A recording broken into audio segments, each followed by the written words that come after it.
Calendar man Yogesh Shanbhag. ಸಾವಿರಾರು ವರ್ಷಗಳ ಹಿಂದಿನ ಕ್ಯಾಲೆಂಡರ್, ನೆನಪಿಡುವ ನಡೆದಾಡುವ ಕ್ಯಾಲೆಂಡರ್ ಮ್ಯಾನ್ ಎಂದೇ ಪ್ರಸಿದ್ಧಿಯನ್ನ ಪಡೆದಿದ್ದಾರೆ ಉತ್ತರ ಕನ್ನಡ ಜಿಲ್ಲೆಯ ಯಲ್ಲಾಪುರದ ಯೋಗೇಶ್ ಶಾನ್ಭಾಗ್. ಇವರು ಕಳೆದ 15 ವರ್ಷಗಳಲ್ಲಿ 400ಕ್ಕೂ ಅಧಿಕ ಶಾಲಾ ಕಾಲೇಜುಗಳಿಗೆ ಭೇಟಿ ನೀಡಿ 10,000ಕ್ಕೂ ಹೆಚ್ಚು ವಿದ್ಯಾರ್ಥಿಗಳಿಗೆ ತಮ್ಮ ಅದ್ಭುತ ಜ್ಞಾಪಕ ಶಕ್ತಿಯ ಪರಿಚಯವನ್ನ ಮಾಡಿಕೊಟ್ಟಿದ್ದಾರೆ. ತಮ್ಮೂರಿನ ಮಕ್ಕಳಿಗೆ ನವೋದಯ ಮತ್ತು ಸೈನಿಕ ಶಾಲೆಯ ಪರೀಕ್ಷೆಗಳ ತರಬೇತನ್ನ ನೀಡುತ್ತಾರೆ. ಹಾಯ್ ಹಲೋ ಎಲ್ರಿಗೂ ನಮಸ್ಕಾರ. ವಿಶ್ವವಾಣಿ ಟಿವಿಗೆ ಸ್ವಾಗತ. ನಾನು ಚಿದಾನಂದ್ ರುದ್ರಾಪುರ್ಮಾಡ್. ನಾಡಿನ ಖ್ಯಾತ ಪತ್ರಕರ್ತರಾದ ವಿಶ್ವೇಶ್ವರ್ ಭಟ್ ಸಾರಥ್ಯದ ವಿಶ್ವವಾಣಿ ಸಮೂಹದ ಲೋಕಧ್ವನಿ ಪತ್ರಿಕೆಯ ಲೋಕಧ್ವನಿ ಹೆಮ್ಮೆಯ ಸಾಧಕರು ಎಂಬ ಪ್ರಶಸ್ತಿಗೆ ಭಾಜನರಾಗಿರ್ತಕ್ಕಂತಹ ಒಬ್ಬ ವಿಶೇಷ ಅತಿಥಿ ಇವತ್ತು ನಮ್ಮ ಜೊತೆಗಿದ್ದಾರೆ. ಪ್ರಿಯ ವೀಕ್ಷಕರೇ, ಸತತ ಅಭ್ಯಾಸಂ ಸರಸ್ವತಿಯಂ ಒಲಿಸಿಕೊಳ್ಳುವ ತಾಯಿತ ಎಂಬ ಗಾದೆ ಮಾತಿನಂತೆ ಅನೇಕ ಇಂದಿನ ಯುವಕರು ವಿದ್ಯಾರ್ಥಿಗಳು ನಾನು ಕೂಡ KS ಆಫೀಸರ್ ಆಗಬೇಕು, IAS ಆಫೀಸರ್ ಆಗಬೇಕು, ಮತ್ತೊಂದು ಸಾಧನೆಯನ್ನು ಮಾಡಬೇಕು, ನಾಡಿನಾದ್ಯಂತ ದೇಶಾದ್ಯಂತ ಒಳ್ಳೆಯ ಹೆಸರನ್ನ ಗಳಿಸಬೇಕು ಎನ್ನುವಂತಹ ಆಸೆ ಕಂಗಳಿನಿಂದ ಎದುರು ನೋಡ್ತಾ ಇರ್ತಾರೆ. ಆದರೆ ಅವರಿಗೊಂದು ಕೊರತೆ ಇರುತ್ತೆ, ಜ್ಞಾಪಕ ಶಕ್ತಿ ಎನ್ನುವಂಥದ್ದು. ಬೆಳಿಗ್ಗೆ ಓದಿರ್ತಾರೆ, ಇನ್ನೊಂದು ತಾಸು ಬಿಟ್ಟರೆ ಕೇಳಿದರೆ ಅವರಿಗೆ ಆ ಜ್ಞಾನದ ಬಗ್ಗೆ ಅರಿವಿರಲ್ಲ, ಮತ್ತೊಂದು ದಿನ ಕೇಳಿದರೆ ಅದರ ಬಗ್ಗೆ ಅರಿವಿರುವುದಿಲ್ಲ. ಆದರೆ ಅಂಥವ್ರನ್ನ ಗುರುತಿಸಿ ಒಂದು ತರಬೇತಿಯನ್ನು ನೀಡಿ ಇವತ್ತು ಅವರಿಗೆ ಅವರ ಬದುಕಿಗೆ ಅನೇಕ ಯುವಕರ ಬಾಳಿಗೆ ಬೆಳಕಾಗಿರುವಂತಹ ಒಬ್ಬ ವಿಶೇಷ ಅತಿಥಿ ಇವತ್ತು ನಮ್ಮ ಲೋಕಧ್ವನಿ ಹೆಮ್ಮೆಯ ಸಾಧಕರು ಎಂಬ ಪ್ರಶಸ್ತಿಗೆ ಭಾಜನರಾಗಿದ್ದಾರೆ. ಇವತ್ತು ನಮ್ಮ ವಿಶ್ವವಾಣಿ ಸಮೂಹ ಕೇವಲ ವ್ಯಕ್ತಿ ಮಾತ್ರ ಅಲ್ಲ, ಎಲೆಮರೆ ಕಾಯಂತಿರುವ ಸಾಧಕರನ್ನ ಗುರುತಿಸ್ತಾ ಇದೆ, ಅನೇಕ ಸಂಘ ಸಂಸ್ಥೆಗಳನ್ನ ಗುರುತಿಸ್ತಾ ಇದೆ, ಯಾರಿಗೂ ಕೂಡ ಪರಿಚಯವಿಲ್ಲದ ವ್ಯಕ್ತಿಗಳನ್ನ ಇವತ್ತು ಸಮಾಜಕ್ಕೆ ಪರಿಚಯಿಸತಕ್ಕಂಥ ಕೆಲಸವನ್ನ ಇವತ್ತು ನಮ್ಮ ವಿಶ್ವವಾಣಿ ಮಾಡ್ತಾ ಇದೆ. ಅದರ ಒಂದು ಭಾಗವಾಗಿ ಅದ್ಭುತ ಸಾಧನೆ ಮಾಡಿರ್ತಕ್ಕಂತಹ 100 ಅಲ್ಲ, 500 ಅಲ್ಲ, 1000 ವರ್ಷಗಳ ಹಿಂದಿನ ಕ್ಯಾಲೆಂಡರ್ನೆಲ್ಲ ತಟ್ಟಂತಾನೆ ಹೇಳುವಂತಹ ಒಂದು ಅದ್ಭುತವಾಗಿರ್ತಕ್ಕಂಥ ಜ್ಞಾಪಕ ಶಕ್ತಿ, ನಿಮ್ಮ ಒಂದು ಆ ಒಂದು ದಿನಾಂಕ ಆಗಿರ್ಬೋದು, ಪ್ರತಿಯೊಂದನ್ನು ಕೂಡ ಕೂದಲಳಿ ಅಂತರದಲ್ಲಿ ತತ್ಕ್ಷಣವೇ ಹೇಳಿ ಎಲ್ಲರನ್ನ ಬೆರಗುಗೊಳಿಸಿರ್ತಕ್ಕಂತಹ, ದೇಶ ಮಾತ್ರವಲ್ಲ ವಿದೇಶಗಳಲ್ಲೂ ಕೂಡ ತಮ್ಮ ಜ್ಞಾಪಕ ಶಕ್ತಿಯ ಚಾತುರ್ಯವನ್ನು ತೋರಿರ್ತಕ್ಕಂತಹ ನಮ್ಮ ಉತ್ತರ ಕನ್ನಡ ಜಿಲ್ಲೆಯ ಯಲ್ಲಾಪುರದವರಾದ ಯೋಗೇಶ್ ಶಾನ್ಭಾಗ್ ಅವರು ಇವತ್ತು ನಮ್ಮ ಜೊತೆಗಿದ್ದಾರೆ. ಬನ್ನಿ ವೀಕ್ಷಕರೇ, ಅವರನ್ನ ಮಾತಾಡಿಸೋಣ. ಅವರ ಜ್ಞಾಪಕ ಶಕ್ತಿಯ ಸಾಧನೆ ಹೇಗಿದೆ ಎನ್ನುವಂಥದ್ರ ಬಗ್ಗೆ ತಿಳ್ಕೊಂಡು ಬರೋಣ. ಎಸ್ ಸರ್, ಕಾರ್ಯಕ್ರಮಕ್ಕೆ ಸ್ವಾಗತ. Thank you. ಮೊದಲಿಗೆ ಎಸ್, ಕಂಗ್ರ್ಯಾಚುಲೇಷನ್ಸ್ ಸರ್, ನಮ್ಮ ಲೋಕಧ್ವನಿ ಹೆಮ್ಮೆಯ ಸಾಧಕರು ಎಂಬ ಪ್ರಶಸ್ತಿಗೆ ಭಾಜನರಾಗಿದ್ದಕ್ಕಾಗಿ. Thank you thank you thank you. ನನ್ನನ್ನು ಗುರುತಿಸಿದ್ದಕ್ಕಾಗಿ ನಿಮ್ಮ ಟೋಟಲ್ ಟೀಮ್ ಇದೆ, ವಿಶ್ವವಾಣಿ ಆಗಿರ್ಬೋದು, ಲೋಕಧ್ವನಿ, ನಿಮ್ಮ ಸ್ಪೆಷಲ್ ವಿಶ್ವೇಶ್ವರ್ ಭಟ್ರಿಗೆ ಅಥವಾ ತಮ್ಮೆಲ್ಲರಿಗೂ ಒಂದು ಹೃದಯಪೂರ್ವಕವಾದ ಧನ್ಯವಾದಗಳನ್ನು ಅರ್ಪಿಸಲಿಕ್ಕೆ ನಾನು ಬಯಸ್ತೇನೆ. ಎಸ್ ಸರ್, ಈಗ ನನ್ನ ಮೊದಲನೇ ಪ್ರಶ್ನೆ ಸರ್, ನಿಮ್ಮ ಪ್ರಶಸ್ತಿಯನ್ನು ಗುರುತಿಸಿಕೊಟ್ಟಿರುವುದಕ್ಕಾಗಿ ನಮ್ಮ ಒಂದು ಹಿನ್ನೆಲೆಯನ್ನು ನಾವು ನೋಡ್ತಾ ಹೋದರೆ, ತಾವು ವೃತ್ತಿಯಲ್ಲಿ ಇಂಜಿನಿಯರ್ ಪದವೀಧರರಾಗಿದ್ದರೂ ಕೂಡ ಕಂಡ ಕನಸು ಬೇರೆಯದ್ದಾಗಿತ್ತು. ಆದರೆ ಮತ್ತೊಂದು ದಾರಿಯನ್ನು ಹುಡುಕಿಕೊಂಡು ತಾವು ಸಾಗ್ತಾ ಇರಬೇಕಾದ್ರೆ ತಮ್ಮ ಒಂದು ಅಚಲವಾಗಿರ್ತಕ್ಕಂಥ ಜ್ಞಾಪಕ ಶಕ್ತಿಯ ಮೂಲಕ ರಾಜ್ಯದ ಜನರ ಮನೆ ಮಾತಾದ್ರಿ, ತಮ್ಮದೇ ಆಗಿರ್ತಕ್ಕಂಥ ಸಾಧನೆಯನ್ನು ಮಾಡಿದ್ರಿ. ಆ ಜ್ಞಾಪಕ ಶಕ್ತಿ ಎನ್ನುವಂಥದ್ದು 100 ವರ್ಷಗಳ ಹಿಂದಿನ ಇರತಕ್ಕಂತಹ ಒಂದು ಇಸ್ವಿಗಳ ದಿನಾಂಕವನ್ನು ಗುರುತಿಸುವುದಾಗಲಿ, ಮತ್ತು ತಮ್ಮದೇ ಆಗಿರ್ತಕ್ಕಂಥ ಪುಸ್ತಕದಲ್ಲಿನ ಆ ಪೇಜ್ ನಂಬರನ್ನು ಹೇಳುವುದಾಗಲಿ, ಪ್ರತಿಯೊಂದರ ಬಗ್ಗೆ ಯಾವುದು ಗೊತ್ತಿಲ್ಲದೆ ಒಮ್ಮೆ ರೀಡ್ ಮಾಡಿದ ತಕ್ಷಣ ನೀವು ಅದನ್ನು ತೋರ್ಪಡಿಸ್ತಕ್ಕಂಥ ಕೆಲಸವನ್ನು ಮಾಡಿದ್ದೀರಿ. ಈಗಾಗಲೇ ಅನೇಕ ಕಾರ್ಯಕ್ರಮಗಳಲ್ಲೂ ಕೂಡ ಭಾಗವಹಿಸಿದ್ದೀರಿ. ಸೊ ಇದು ಮೂಡಿ ಬರಬೇಕಾದ್ರೆ ತಮಗೆ ಯಾರು ಪ್ರೇರಣೆ, ಹೇಗೆ ಇದು ಅಂತ ಸರ್? ನಾನು ಕಳೆದ 10 ವರ್ಷಗಳಿಂದ ಈ ಫೀಲ್ಡಲ್ಲಿದ್ದೇನೆ. ಮೈಂಡ್ ಆ್ಯಂಡ್ ಮೆಮರಿ ಟ್ರೈನರ್ ಆಗಿ ಮೊದಲು ನಾನು ನಮ್ಮ ಊರಲ್ಲಿ ಸ್ಟಾರ್ಟ್ ಮಾಡಿರೋದು, ಆಮೇಲೆ ಸ್ಪ್ರೆಡ್ ಆಗ್ತಾ ಆಗ್ತಾ ಟೋಟಲ್ ನಮ್ಮ ಉತ್ತರ ಕನ್ನಡದಲ್ಲಿ ಸ್ಪ್ರೆಡ್ ಆಗಿ ಆಮೇಲೆ ಕರ್ನಾಟಕದ ವಿವಿಧ ಭಾಗಗಳಿಗೆ ಹೋಗಿ ಇತ್ತೀಚೆಗೆ ನಾನು 2018, 19, 20ರಲ್ಲಿ ಥೈಲ್ಯಾಂಡ್ ದೇಶಕ್ಕೂ ಹೋಗಿ ನಮ್ಮ ಭಾರತದ ಒಂದು ಸ್ಪೆಷಾಲಿಟಿಯನ್ನು ಥೈಲ್ಯಾಂಡ್ ಜನರ ಮುಂದೆ ನಾನು ಪ್ರದರ್ಶಿಸಿ ಬಂದಿದ್ದೇನೆ. ನೀವು ಕೇಳಿದರೆ ಇದರ ಸ್ಫೂರ್ತಿ ಯಾರು ಅಂತ. ಮೊಟ್ಟ ಮೊದಲದಾಗಿ ಇಲ್ಲಿ ಸ್ಫೂರ್ತಿ ನಿಜವಾಗಿ ಹೇಳಬೇಕಂದ್ರೆ ನಮ್ಮ ತಾಯಿ. ಪ್ರತಿಯೊಬ್ಬರಿಗೂ ನಿಮ್ಗೆ ಗೊತ್ತಿರ್ಬೋದು, ಜನನಿ ತಾನೇ ಮೊದಲ ಗುರು, ರೈಟ್? ಸೊ ಎಲ್ಲೋ ಒಂದು ಕಡೆ ಅಚೀವ್ಮೆಂಟನ್ನು ಮೊಟ್ಟ ಮೊದಲನೇದಾಗಿ ನಾನು ನಮ್ಮ ತಾಯಿ ರಾಜಶ್ರೀ ಶಾನ್ಭಾಗ್ ಅವರಿಗೆ ಅರ್ಪಿಸಲಿಕ್ಕೆ ಬಯಸ್ತೇನೆ, ರೈಟ್? ಸೆಕೆಂಡ್ ಆಗಿ ಇದನ್ನು ನಾನು ಯಾರಿಗೆ ಅರ್ಪಿಸಲಿಕ್ಕೆ ಬಯಸ್ತೇನೆ ಅಂದರೆ, ಕರ್ನಾಟಕದ ಅಥವಾ ಭಾರತದಲ್ಲಿ ಅದೆಷ್ಟು ವಿದ್ಯಾರ್ಥಿಗಳಿದ್ದಾರೆ, ಅಥವಾ ಈ ವಿದ್ಯಾರ್ಥಿಗಳು ಅಂದರೆ ತಮ್ಗೆ ಗೊತ್ತಿರ್ಬೋದು, ಸರ್ ನನಗೆ ಇದು ನೆನಪಿರಲ್ಲ, ಸರ್ ನನಗೆ ಯಾಕೋ ಇದು ಮರೆತು ಹೋದಂಗೆ ಆಗುತ್ತೆ, ಸರ್ ನನಗೆ ಸ್ಟಡೀಸ್ ಅಂದರೆ ಡಿಫಿಕಲ್ಟ್, ರೈಟ್? ಸೊ ಈ ಥರದೆಲ್ಲ ತುಂಬ ಮ್ಯಾಟ್ರ್ಗಳು ನಾವು ಕೇಳ್ತಾ ಇರ್ತೇವೆ ದಿನನಿತ್ಯದ ಜೀವನದಲ್ಲಿ. ಸೊ ಎಲ್ಲೋ ಒಂದು ಕಡೆ ಒಂದು ಫೇಸಲ್ಲಿ, ಸ್ಟಡೀಸಿನ ಒಂದು ಫೇಸಲ್ಲಿ, ಟು ಬಿ ಆನೆಸ್ಟ್, ನಾನು ಒಂದು ಅಭ್ಯಾಸದ ಘಟ್ಟದಲ್ಲಿ ಎಲ್ಲೋ ಒಂದು ಕಡೆ ಸ್ವಲ್ಪ ಜಾರಿ ಬಿದ್ದೆ ಅಂತಲೇ ಹೇಳ್ಬೋದು, ರೈಟ್? ಸೊ ಆವಾಗ ನಿಮ್ಗೆ ಗೊತ್ತಿರ್ಬೋದು, ಅಥವಾ ಎಲ್ಲ ಸ್ಟೂಡೆಂಟ್ಸ್ಗಳಿಗೂ ಕೆಲವು ಸಲ ಮಾರ್ಕ್ಸ್ ಕಡಿಮೆ ಬಂದಾಗ ಅಕ್ಕಪಕ್ಕದ ಜನರಿಂದ ಸ್ವಲ್ಪ ಮೂದಲಿಕೆ ಮಾತುಗಳು ಬರುತ್ತೆ ಅಥವಾ ಸ್ವಲ್ಪ ಇನ್ಸಲ್ಟ್ಗಳ ಮಾತುಗಳು ಬರುತ್ತೆ. ಸೊ ಎಲ್ಲೋ ಒಂದು ಕಡೆ ಅದು ನನಗೂ ಬಂತು when I was studying in PUC or engineering. So ಎಲ್ಲೋ ಒಂದು ಕಡೆ ನನಗದು ಮನಸ್ಸಿಗೆ ತುಂಬ ಅಂದರೆ ತುಂಬ ಎಲ್ಲೋ ನಾಟಬಿಡ್ತು. ಕೆಲವೊಂದು ಮ್ಯಾಟ್ರ್ಗಳು ಯಾರಿಗೆ ಯಾವ ಸಮಯದಲ್ಲಿ ಅದು ಹೇಗೆ ನಾಟತ್ತೆ ಅಂತ ಗೊತ್ತಾಗಲ್ಲ. ಸೊ ಅಲ್ಲಿಂದ ಅವ್ರ ಲೈಫ್ ಟರ್ನ್ ಆಗ್ತಾ ಹೋಗುತ್ತೆ, ರೈಟ್. ಸೊ ನನಗೂ ಈ ಫೀಲ್ಡಲ್ಲಿ ಒಂದು ಫೇಸ್ ಈ ಥರ ಬಂತು ಅಂದರೆ ನೆಕ್ಸ್ಟ್ ನಾನು ಡಿಸೈಡ್ ಮಾಡಿದೆ ಲೈಫಲ್ಲಿ ನನಗೆ ಇದು ಅಥವಾ ಈ ಫೀಲ್ಡ್ ನಾನೇನು ಮಾಡ್ತಾ ಇದ್ದೀನಲ್ಲ, ಫಾರ್ ಎಕ್ಸಾಂಪಲ್ ನೀವು ಮೊದಲೇ ಹೇಳಿದ್ರಿ 100 crore years ಕ್ಯಾಲೆಂಡರ್ ನಾನು ನೆನ್ಪಿಡ್ತೀನಿ, ಮುಂದಿನ 100 ಕೋಟಿ ವರ್ಷಗಳ ಕ್ಯಾಲೆಂಡರ್. ಫಾರ್ ಎಕ್ಸಾಂಪಲ್ ಇದಕ್ಕೆ ನನಗೆ ಸ್ಫೂರ್ತಿ ಯಾರು? ಈಗ ಕೆಲವು ಸಲ ನಾವು ಮ್ಯಾಥಮೆಟಿಷಿಯನ್ ಅಂದರೆ ಈಗ ಬುಕ್ಕಲ್ಲಿ ನಾವೇನು ಹೇಳ್ತೀವಿ, ಎಲ್ಲ ಮಕ್ಕಳು ನ್ಯೂಟನ್, ಐನ್ಸ್ಟೈನ್, ರುದರ್ಫೋರ್ಡ್ ಅಥವಾ ಪೈಥಾಗೋರಸ್ ಈ ಥರ ಅಂತ ಮಾತಾಡ್ತಾ ಇರ್ತಾರೆ. ಬಟ್ ನನಗೆ ನಮ್ಮ ದೇಶದ ವಿಜ್ಞಾನಿಗಳು ಮ್ಯಾಥಮೆಟಿಷಿಯನ್ಗಳು ಅಂದರೆ ತುಂಬ ಇಷ್ಟ. ಫಾರ್ ಎಕ್ಸಾಂಪಲ್ ಇವರು ಯಾರು, ನಮ್ಮ ಶಕುಂತಲಾ ದೇವಿ ಅವರು, ಯಾವುದೋ ಒಂದು ಶೋದಲ್ಲಿ ಶಕುಂತಲಾ ದೇವಿ, ಓಕೆ, ಮ್ಯಾಥಮೆಟಿಕ್ಸ್ ಅಂದ್ರೆ ಶಕುಂತಲಾ ದೇವಿ, ಅಥವಾ ರಾಮಾನುಜಂ, ಈ ಥರದ ಕೆಲವೊಂದು ಮಾತುಗಳು, ಅಥವಾ ಸ್ವಾಮಿ ವಿವೇಕಾನಂದರು. ಈಗ ನಾನು ನನ್ನ ಅತ್ಯಂತ ಫೇವ್ರೇಟ್ ಡೆಮಾನ್ಸ್ಟ್ರೇಷನ್ಗಳಲ್ಲಿ ಒಂದು 100 ಕೋಟಿ ವರ್ಷದ ಕ್ಯಾಲೆಂಡರ್. ಆ್ಯಕ್ಚುಲಿ ನೀವು ಗೂಗಲಲ್ಲಿ ಸರ್ಚ್ ಮಾಡಿದ್ರಿ ಅಂದರೆ 4, 5, 6 ಡಿಜಿಟ್ ಮೇಲೆ ಅದು ತೋರಿಸಲ್ಲ ಯಾವ ವಾರ. ಬಟ್ ನನ್ನ ಬ್ರೈನಲ್ಲಿ 100 ಕೋಟಿ ವರ್ಷದ ಕ್ಯಾಲೆಂಡರ್ ನೀವು ಯಾವುದೇ ಡೇಟನ್ನು ಕೇಳಿದರೂ ಅದು ಯಾವ ವಾರ ಅಂತ ಕ್ವಿಕ್ಕಾಗಿ ಬಂದುಬಿಡುತ್ತೆ. ಸೊ ಒಂದು ಅದು. ಸೆಕೆಂಡ್, ಇತ್ತೀಚೆಗೆ ನನಗೆ ಅತ್ಯಂತ ಫೇವ್ರೇಟ್ ಡೆಮಾನ್ಸ್ಟ್ರೇಷನ್ ಅಂದರೆ ಈ ಬುಕ್ಕನ್ನೇ ನೆನ್ಪಿಟ್ಬಿಡೋದು. ಫಾರ್ ಎಕ್ಸಾಂಪಲ್ ಒಂದು ಲೇಟೆಸ್ಟಾಗಿ ರಿಲೀಸ್ ಆದ, ಆ್ಯಕ್ಚುಲಿ ನಾವೆಲ್ಲ ಮೆಮರಿ ಟ್ರೈನರ್ಸ್ಗಳು, ಎಲ್ಲಾದರೂ ಒಂದು ಕಡೆ ನಾವು ಸ್ವಲ್ಪ ಹಳೆಯ ಪುಸ್ತಕ ತೊಗೊಂಡು ಬಂದರೆ ನೀನು ಮೊದಲೇ ಮನೇಲಿ ಬೈ ಹಾರ್ಟ್ ಮಾಡಿ ಬಂದಿದ್ಯಾ ಅಂತ ಹೇಳೋ ಚಾನ್ಸ್ ಇರುತ್ತೆ. ಸೊ ಲೈವ್ ಪರ್ಫಾರ್ಮೆನ್ಸಲ್ಲಿ ಸೊ ನಾವೇನು ಮಾಡ್ತೀವಿ ಅಂದರೆ ಯಾವುದೇ ಒಂದು ಬುಕ್ ಶಾಪ್ಗೆ ಹೋದಾಗ ಆ ವಾರ ರಿಲೀಸ್ ಆದ ಲೇಟೆಸ್ಟ್ ಬುಕ್ಕನ್ನೇ ನಾನು ತೊಗೊಂಡು ಬರ್ತೇನೆ. ಆಲ್ಮೋಸ್ಟ್ 1.5 hour ನಾನು ಒಂದು ಸಲ ಅದಕ್ಕೆ ಗ್ಲಾನ್ಸ್ ಮಾಡಿದರೆ ಆಲ್ಮೋಸ್ಟ್ ಆ ಪೇಜಲ್ಲಿ ಏನಿದೆ ಅಥವಾ ಅದು ಯಾವ ಕಂಟೆಂಟಿಗೆ ರಿಲೇಟ್ ಆಗಿ ಇದೆ ಅದು ಮ್ಯಾಟರ್ ಅಂತ ನನಗೆ ಹೇಳಲಿಕ್ಕೆ ಒಂಥರ ಆ ಪರ್ಫಾರ್ಮೆನ್ಸು ನನಗೆ ಮೈ ಝುಮ್ಮ, ಜನರಿಗೂ ಎಲ್ಲೋ ಒಂದು ಕಡೆ ಅದು ಮೈ ಝುಮ್ ಅನ್ನುವಂಥ ಪರ್ಫಾರ್ಮೆನ್ಸ್ ಆಗುತ್ತೆ. ಪ್ಲಸ್ ನನಗೂ ಒಂದು ಖುಷಿ ನೀಡುವ ಒಂದು ಪರ್ಫಾರ್ಮೆನ್ಸ್. ಸೊ ಇದೇ ರೀತಿ 2-3 ವಿಚಾರಗಳು ಹೇಳಬೇಕಂದ್ರೆ 1 ಗಂಟೆಯಲ್ಲಿ ಆಲ್ಮೋಸ್ಟ್ 500ರಿಂದ 800 ನಂಬರ್ಗಳು ನನ್ನ ಬ್ರೈನಲ್ಲಿ ನೆನಪಿರುತ್ತೆ, ರೈಟ್. ಸೊ ಅದರ ಜೊತೆಗೆ ದ ಪ್ಲೇಯಿಂಗ್ ಕಾರ್ಡ್ಸ್ ಏನಂತೀವಲ್ಲ, ಪ್ಲೇಯಿಂಗ್ ಕಾರ್ಡ್ಸ್, ಈ ಸ್ಪಿಟ್ ಕಾರ್ಡ್ಸ್ಗಳು, ಪ್ಲೇಯಿಂಗ್ ಕಾರ್ಡ್ಸ್ಗಳು, ಈ 52 ಕಾರ್ಡ್ಗಳೇನಿರುತ್ತೆ ಒಂದು ಸಲ ನನಗೆ ನೋಡಿದರೆ ಸಾಕು. ಸೊ ನನಗೆ ಬ್ರೈನಲ್ಲಿ ಕ್ವಿಕ್ಕಾಗಿ ಅದು ಯಾವ ಪೊಸಿಷನಲ್ಲಿ ಯಾವ ಕಾರ್ಡಿದೆ ಅಂತ ಬರುತ್ತೆ. ಮತ್ತು ಸುಮ್ಮನೆ ನಾನು ಟಿ ವಿ ನೋಡ್ತಾ ಇರ್ತೀನಿ. ಟಿ ವಿ ನೋಡುವಾಗ ನಿಮ್ಗೆ ಗೊತ್ತಿರ್ಬೋದು, ಕೆಳಗಡೆ ನಿಮ್ಮ ನ್ಯೂಸ್ ಚಾನಲ್ಗಳಲ್ಲಿ ಬೆಂಗಳೂರು ಇಷ್ಟು ಟೆಂಪ್ರೇಚರ್, ಆಂಧ್ರ ಪ್ರದೇಶ್ ಇಷ್ಟು ಟೆಂಪ್ರೇಚರ್, ಈ ಟೆಂಪ್ರೇಚರ್ಗಳು ಹೋಗ್ತಾ ಇರುತ್ತಲ್ಲ. ಸೊ ನನಗೂ ಗೊತ್ತಿರಲಿಲ್ಲ. ನಾನು ಸುಮ್ಮನೆ ಹೀಗೆ ಟಿ ವಿ ನೋಡ್ತಾ ಇರುವಾಗ ಅಲ್ಲಿ ಒಂದು 20-25 ರಾಜ್ಯಗಳ ಟೆಂಪ್ರೇಚರ್ ಹೋಗುವಾಗ, ಸೊ ಆಮೇಲೆ ಸುಮ್ಮನೆ ನನ್ನ ಬ್ರೈನಲ್ಲಿ ಸೆಕೆಂಡ್ ಟೈಮ್ ಬರುವಾಗ ನಾನು ಕ್ವಿಕ್ಕಾಗಿ ಮೈಂಡಲ್ಲಿ ಅದು ಯಾವ ರಾಜ್ಯದ ಟೆಂಪ್ರೇಚರ್ ಎಷ್ಟು ಅಂತ ಬರಲಿಕ್ಕೆ ಸ್ಟಾರ್ಟ್ ಆಯಿತು. ಸೊ ನಾನದು ಪರ್ಫಾರ್ಮೆನ್ಸ್ ಮಾಡಿದೆ. ಸೊ ಇದರ ಮುಖಾಂತರ ನಾನು ಎಲ್ಲ ವಿದ್ಯಾರ್ಥಿಗಳಿಗೆ ಅಥವಾ ಜನರಿಗೆ ಅಥವಾ ಸ್ಟೂಡೆಂಟ್ಸ್ಗಳಿಗೆ ಅಥವಾ ಅದರ ಮೂಲಕ ಪಾಲಕರಿಗೂ ಎಲ್ಲೋ ಒಂದು ಕಡೆ ರೀಚ್ ಆಗಬೇಕು ಅಂತ ನನ್ನ ಮನಸ್ಸಲ್ಲಿ ತುಂಬ ಅಂದರೆ ತುಂಬ ಆಸೆ ಇತ್ತು. ಮತ್ತು ಯಾವುದೂ ಅಸಾಧ್ಯ ಅಲ್ಲ ಅಭ್ಯಾಸದಲ್ಲಿ ಅಂತ ನನಗೆ ಎಲ್ಲೋ ಒಂದು ಕಡೆ ತೋರಿಸೋದಿತ್ತು. ಸೊ ಅದಕ್ಕೋಸ್ಕರ ಇದೊಂದು ಚಿಕ್ಕ ಪ್ರಯತ್ನದಿಂದ ಈ ಥರ ಮಾಡ್ತಾ ಬಂದಿದ್ದೀನಿ. ಎಸ್ ವೀಕ್ಷಕರೇ, ಇದೀಗ ನನ್ನ ಕೈಯಲ್ಲಿ ಒಂದು ಮ್ಯಾಗ್ಝಿನ್ ಇದೆ. ನಾನು ಈಗಷ್ಟೇ ಇವರ ಸಂದರ್ಶನಕ್ಕೆ ಅಂತ ಬಂದಾಗ ಈ ಮ್ಯಾಗ್ಝಿನನ್ನು ಅವ್ರು ಓದ್ತಾ ಇದ್ರು. ಕೇವಲ ಒಂದು 30 ಮಿನಿಟ್ಸಲ್ಲಿ ಈ ಮ್ಯಾಗ್ಝಿನನ್ನು ಓದಿ ಮುಗಿಸಿದ್ರು.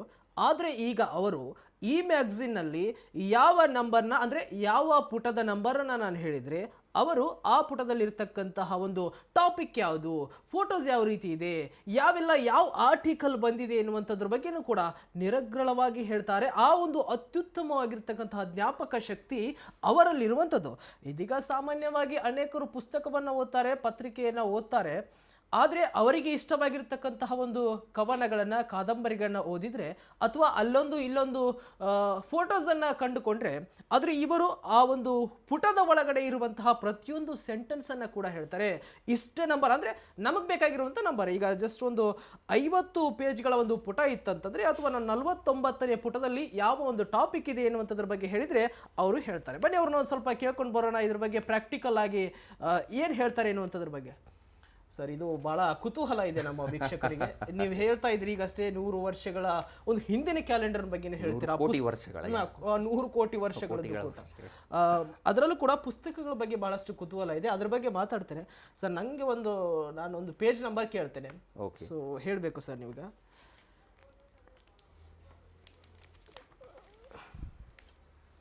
So 32 page number sir. 32 page number open ಮಾಡಿದರೆ ಅದೇ ಜಸ್ಟ್ ನೀವು ಹೇಳ್ತಾ ಇದ್ರಲ್ಲ, ಯಾವುದೇ ಒಂದು ಪೇಜ್ ಓಪನ್ ಮಾಡಿದಾಗ ಅದರಲ್ಲಿ ಯಾವ ಕಂಟೆಂಟ್ಗೆ ರಿಲೇಟೆಡ್ ಮ್ಯಾಟರ್ ಬರುತ್ತೆ ಅಂತ ನನ್ನ ಬ್ರೈನಲ್ಲಿ ಕ್ವಿಕ್ ಆಗಿ ಬರುತ್ತೆ, ಬ್ಯಾಡದು ಹೇಳೋದು, ರೈಟ್. ಸೊ ಇದಕ್ಕೆ ಸಂಬಂಧಿಸಿದ ಕೆಲವೊಂದು ಟಾಪಿಕ್ಗಳಲ್ಲಿ ಬರ್ತಾ ಹೋಗುತ್ತೆ. ಸೊ ಜನರಿಗೆ ನೀವು ಶೋ ಮಾಡ್ಬೋದು. ಎಸ್ ವೀಕ್ಷಕರೇ, ಕರೆಕ್ಟ್ ಅವ್ರು ಹೇಳಿದ್ದು ಕೂಡ ಬ್ಯಾಡದು ಹೇಳೋದು ಎನ್ನುವಂಥದ್ದು ಸರಿಯಾಗೇ ಇದೆ ಸರ್. ನಾನು ಇನ್ನೊಂದು ಇಲ್ಲಿ ಜನರು ಗಮನಿಸಬೇಕಾದ ಅಂಶ ಏನಂದರೆ, ಯಾವುದೇ ಒಂದು ಬುಕ್ ಇರುತ್ತಲ್ಲ, ಸೊ ನಾನೇನು ಮಾಡ್ತೀನಿ, ಲೇಟೆಸ್ಟ್ ಆಗಿ ರಿಲೀಸ್ ಆಗಿರೋ ಬುಕ್ಕನ್ನೇ ತೊಗೊಂಡು ಬಂದಿರ್ತೀನಿ. ಎಲ್ಲೋ ಒಂದು ಕಡೆ ನಮ್ಮ ವೀಕ್ಷಕರಿಗೆ ಒಂದು ಡೌಟ್ ಇರ್ಬೋದು, ಇವ್ರು ಮೊದಲೇ ಮನೆಯಲ್ಲಿ ಓದಿ ಬರ್ತಾರೋ ಏನೋ, ಸೊ ಈ ಥರ, ಅಥವಾ ತಿಂಗಳುಗಟ್ಟಲೆ ಪ್ರಾಕ್ಟೀಸ್ ಮಾಡಿ ಹಳೆಯ ಪುಸ್ತಕ ತೊಗೊಂಡು ಬರ್ತಾರೋ ಅಂತ. ಸೊ ಇದು ಜಸ್ಟ್ ಲಾಸ್ಟ್ ಇದೇ ವೀಕಲ್ಲಿ ರಿಲೀಸ್ ಆಗಿರುವಂಥ ಬುಕ್ ಇದು. ಸೊ ಪರ್ಫಾರ್ಮ್ ಮಾಡ್ತಾ ಇದ್ದೀನಿ. ಇನ್ನೊಂದು ಕೇಳ್ತೇನೆ ಸರ್, ನನ್ನ ಕೈಗೆ ಸಿಕ್ಕಿದ ನಂಬರ್ ಕೇಳಿ. ಓಕೆ, ಯಾವುದಾದ್ರೂ ಒಂದು ನಂಬರ್ ಕೇಳಿ.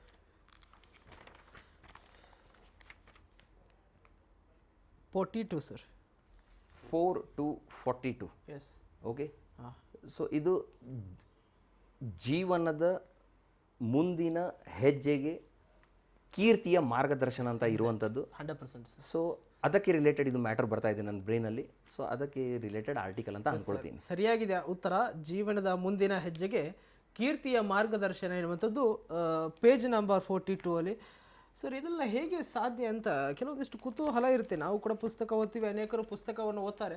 ಟಾಪಿಕ್ ಹೇಳುವುದರ ಜೊತೆಗೆ ನೀವು ಆ ಫೋಟೋ ಕೂಡ ಯಾವ ರೀತಿ ಇದೆ ಎನ್ನುವಂಥದ್ರ ಬಗ್ಗೆ ಕೂಡ ಹೇಳ್ತೀರಿ. ಈ ಜ್ಞಾಪಕ ಶಕ್ತಿ ಬರಲಿಕ್ಕೆ, ಇಷ್ಟರ ಮಟ್ಟಿಗೆ ಬರಲಿಕ್ಕೆ ಏನು ಸರ್ ರೀಸನ್? ಸ್ವಾಮಿ ವಿವೇಕಾನಂದ, ನಾನು ಪದೇ ಪದೇ ಸ್ವಾಮಿ ವಿವೇಕಾನಂದರ ಬಗ್ಗೆನೇ ಮಾತಾಡಲಿಕ್ಕೆ ಬಯಸ್ತೇನೆ. ಯಾಕಂದರೆ ಅವರು ಎಲ್ಲೋ ಒಂದು ಕಡೆ ಒಂದು ಮಾತನ್ನು ಕ್ಲಿಯರ್ ಕಟ್ಟಾಗಿ ಹೇಳಿದ್ದಾರೆ. ಯಾವುದೇ ಒಂದು ವಿಷಯದಲ್ಲಿ ಹೈಯೆಸ್ಟ್ ಲೆವೆಲ್ ಅಚೀವ್ ಆಗಬೇಕು ಅಂದರೆ ನಮಗೆ ಮೊಟ್ಟ ಮೊದಲನೇದಾಗಿ ಅದರ ಮೇಲೆ ಪ್ರೀತಿ, ಸೆಕೆಂಡ್ ಸತತವಾದ ಪ್ರಯತ್ನ. ಸೊ ನೀವು ಕೇಳಿರೋ ಪ್ರಶ್ನೆಗೆ ನನ್ನ ಉತ್ತರ ಏನು ಅಂದರೆ, ನನ್ನ ಗುರುಗಳು ಅಥವಾ ಮಾನಸಿಕ ಗುರುಗಳು ಯಾರು, ಸ್ವಾಮಿ ವಿವೇಕಾನಂದರ ಒಂದೇ ಒಂದು ವಾಕ್ಯ, ನಾವು ಯಾವುದೇ ಫೀಲ್ಡ್ ಆಗಿರ್ಬೋದು, ಸ್ಪೋರ್ಟ್ಸ್ ಆಗಿರ್ಬೋದು, ಸಂಗೀತ ಆಗಿರ್ಬೋದು, ಅಥವಾ ಎಜುಕೇಷನ್ ಆಗಿರ್ಬೋದು, ಅಥವಾ ಯಾವುದೇ ಒಂದು ಚಿಕ್ಕ ಪುಟ್ಟ ಕರಕುಶಲ ಕಲೆ ಆಗಿರ್ಬೋದು, ನಮ್ಮ ಫೀಲ್ಡಲ್ಲಿ ಹೈಯೆಸ್ಟ್ ಲೆವೆಲಿಗೆ ಹೋಗಬೇಕು ಅಂದರೆ ಎರಡೇ ವಿಚಾರವನ್ನು ನಾವು ನೆನಪಿಡಬೇಕು. ಒಂದು, ಆ ವಿಷಯದ ಮೇಲೆ ಅತಿಯಾದ ಪ್ರೀತಿ, ರೈಟ್. ಸೊ ಎರಡನೇದಾಗಿ ಏಕಾಗ್ರತೆ ಅಥವಾ ಸತತ ಪ್ರಯತ್ನ. ಆ ಏಕಾಗ್ರತೆಗೋಸ್ಕರ ಸತತವಾದ ಪ್ರಯತ್ನ. ಸೊ ಆ ಬುಕ್ ಫಾರ್ ಎಕ್ಸಾಂಪಲ್, ನೀವು ಆ ಬುಕ್ಕನ್ನು ದಯವಿಟ್ಟು ಕೊಟ್ಟರೆ ಒಳ್ಳೆಯದಾಗುತ್ತೆ ಒಂದ್ಸಲ. ಓಕೆ, ನಾನು ಯಾವತ್ತು ಈ ಬುಕ್ಕನ್ನು ಓದಿದ ತಕ್ಷಣ ಏನಾಗುತ್ತೆ, ನಾನು ಎಲ್ಲಿವರೆಗೆ ಅಕ್ಯುರೇಸಿ ಕೊಡ್ಬೋದು ಅಂದರೆ, ಫಾರ್ ಎಕ್ಸಾಂಪಲ್ ಈಗ ಮೊದಲನೇ ಪೇಜಲ್ಲಿ ಹೆಣ್ಣು ಮಕ್ಕಳ ನವೆಂಬರ್ ಕ್ರಾಂತಿ ಅಂತ ಇದೆ, ನಿಮ್ಮ ಮೋಸ್ಟ್ಲಿ ಅಲ್ಲಿ ಇರ್ಬೋದೇನೋ. ಸೊ ಎರಡನೇ ಪೇಜ್ ಓಕೆ, ಜಸ್ಟ್ ಅಲ್ಲಿ ಹೋದರೆ ಓಕೆ, ಎರಡನೇ ಪೇಜಲ್ಲಿ ಅಲ್ಲಿ ಸಿರಿಫಿನಾಲ್ ಬಗ್ಗೆ ಇದೆ. ಅಲ್ಲಿ ನಮ್ಮ ರಮೇಶ್ ಅರವಿಂದ್ ಅವರು ಈ ಥರ ನಿಂತಿದ್ದಾರೆ. ಸೊ ಅಲ್ಲಿ 4 ಬಾಟಲನ್ನು ತೋರಿಸಿದ್ದಾರೆ. ಲೆಫ್ಟ್ ಸೈಡಲ್ಲಿ ಬ್ಲ್ಯಾಕ್ ಫಿನಾಲ್, ಅದರ ಪಕ್ಕದಲ್ಲಿ ವೈಟ್ ಫಿನಾಲ್, ಅದರ ಪಕ್ಕದಲ್ಲಿ ರೋಸ್ ಫಿನಾಲ್, ಅದರ ಪಕ್ಕದಲ್ಲಿ ಲೆಮನ್ ಫಿನಾಲ್. ಈ ಥರನೂ ಅಕ್ಯುರೇಸಿಯಿಂದ ಯಾವುದೇ ಒಂದು ಪೇಜನ್ನು ನಾವು ಈಸಿಯಾಗಿ ಕ್ಯಾಚ್ ಮಾಡ್ಬೋದು, ರೈಟ್. ಥರ್ಡ್ ಪೇಜ್ ನೋಡಿದರೆ ಮತ್ತೆ ಅದೇ ಬರುತ್ತೆ, ಹೆಣ್ಮಕ್ಳ ನವೆಂಬರ್ ಕ್ರಾಂತಿ ಅಂತ ಈ ಥರ ಬರುತ್ತೆ, ರೈಟ್. ಸೊ ಈ ಥರದ ಕೆಲವೊಂದು matter. For example last page ನೋಡಿದರೆ ವಾಕರುದು, ಈ ನಮ್ಮ ಚಪ್ಪಲ್ದು ಇದು ಅಡ್ವರ್ಟೈಸ್ ಬರ್ಬೋದು. ಸೊ ಈ ಥರದ ಕೆಲವೊಂದು ಇಲ್ಲಿ 64th page. Okay, so 64th page, right. So ಈ ಥರದ ಕೆಲವೊಂದು ಮ್ಯಾಟ್ರ್ಗಳು ನನ್ನ ಬ್ರೈನಲ್ಲಿ ಕ್ವಿಕ್ಕಾಗಿ ಯಾವುದೇ ಪೇಜನ್ನು ಹೇಳಿದಾಗ ಆ ಬ್ರೈನಲ್ಲಿ ಬರ್ತಾ ಹೋಗುತ್ತೆ. ಸೊ ಇದನ್ನು ನಾನು ಅದು ಎಷ್ಟೋ ಸಲ ನಮ್ಮ ಕ್ಷೇತ್ರದ ಎಜುಕೇಷನ್ ಡಿಪಾರ್ಟ್ಮೆಂಟಿನ BEOಗಳಾಗಿರ್ಬೋದು, ಅಥವಾ ಹೈ ಲೆವೆಲ್, ಈಗ ನಾವು ಫಾರ್ ಎಕ್ಸಾಂಪಲ್ ಏನಾಗುತ್ತೆ, ಈ AI ಯುಗದಲ್ಲಿ, ಆರ್ಟಿಫಿಷಿಯಲ್ ಇಂಟೆಲಿಜೆನ್ಸ್ ಯುಗದಲ್ಲಿ ನಾವು ಏನೇ ಮಾಡಿದರೂ ಕೆಲವು ಸಲ ಜನರಿಗೆ ಕೆಲವೊಂದು ಡಿಫ್ರೆಂಟಾಗಿ ಮಾಡಿ ತೋರಿಸಿದರೆ ಜನರು ಏನು ಅಂದ್ಕೊಳ್ತಾರೆ, ಇದೆಲ್ಲೋ ಒಂದು ಕಡೆ ಎಡಿಟಿಂಗ್ ಮಾಡಿದ್ದಾರೇನೋ ಅಂತ ಆ ಭಾವನೆಗಳು ಬರುತ್ತೆ ಕೆಲವು ಸಲ, ಎಡಿಟಿಂಗ್ ಭಾವನೆಗಳು. ಅಥವಾ ಇವರು ಟೇಕನ್ನು ತೊಗೊಂಡು ರೀಟೇಕ್ ತೊಗೊಂಡು ಅಥವಾ 4 ಸಲ ಟೇಕ್ ತೊಗೊಂಡು ಮಾಡಿರ್ಬೋದೇನೋ ಅಂತ ಒಂದು ಜನರಿಗೆ ಭ್ರಮೆಯಲ್ಲಿ ಇರ್ತಾರೆ. ಸೊ ಅದಕ್ಕೋಸ್ಕರ ನಾನೇನು ಮಾಡ್ತೀನಿ, ಯಾವುದೇ ಒಂದು ಶೋ ಅನ್ನು ಪರ್ಫಾರ್ಮ್ ಮಾಡುವಾಗ ಊರಿನ ಗಣ್ಯರ ಮುಂದೆ ಪರ್ಫಾರ್ಮ್ ಮಾಡ್ತೀನಿ. ಸೊ ಆವಾಗ ಆ ಒಂದು ಕಾರ್ಯಕ್ರಮಕ್ಕೆ ಒಂದು ಸೀರಿಯಸ್ನೆಸ್ ಆಗಲಿ, ಅಥವಾ ಅದು ವೇಟೇಜ್ ಆಗಲಿ, ಅಥವಾ ಜೆನ್ವಿನ್ ಅಂತ ಅನ್ಸ್ಕೊಳ್ಳುತ್ತೆ. ಎಸ್ ಸರ್, ಇನ್ನೊಂದು ಕ್ಯೂರಿಯಾಸಿಟಿ ಇದೆ, ಡೇಟ್ ಆಫ್ ಬರ್ತು ಯಾವ ವೀಕ್ ಬರುತ್ತೆ ಎನ್ನುವಂಥದ್ದು, ವೀಕ್ ಡೇಸಲ್ಲಿ ಬರುತ್ತೆ ಅನ್ನೋದು. ಎಸ್, ಅದನ್ನು ನಮ್ಮ ವಿಡಿಯೋ ಜರ್ನಲಿಸ್ಟ್ ಅವರು ಮತ್ತು ಇನ್ನೊಬ್ಬರು ನಮ್ಮ ಕೊಲೀಗ್ ಇದ್ದಾರೆ, ಅವರಿಂದ ಕೇಳೋಣ ಅವ್ರ ಡೇಟ್ ಆಫ್ ಬರ್ತ್ ಯಾವ ರೀತಿ ಇದೆ ಅಂತೆ, ನೆಕ್ಸ್ಟ್ ಯಾವ ವೀಕ್ ಬರುತ್ತೆ ಅಂತ ನೋಡೋಣ. ಪ್ರೀತಮ್, ನಿಮ್ಮ ಡೇಟ್ ಆಫ್ ಬರ್ತ್, ನೀವು ಯಾವ ಇಯರ್ ಹುಟ್ಟಿರೋದು? So which year you born in? 1998. And which month you born in? August. Very good. And the date is? 4th. So you born on Tuesday? ಮಂಗಳವಾರ born ಆಗಿರ್ತೀರಾ, right? Okay. Yes Ramesh, ಯಾವ year ಹುಟ್ಟಿರೋದು, ವರ್ಷ?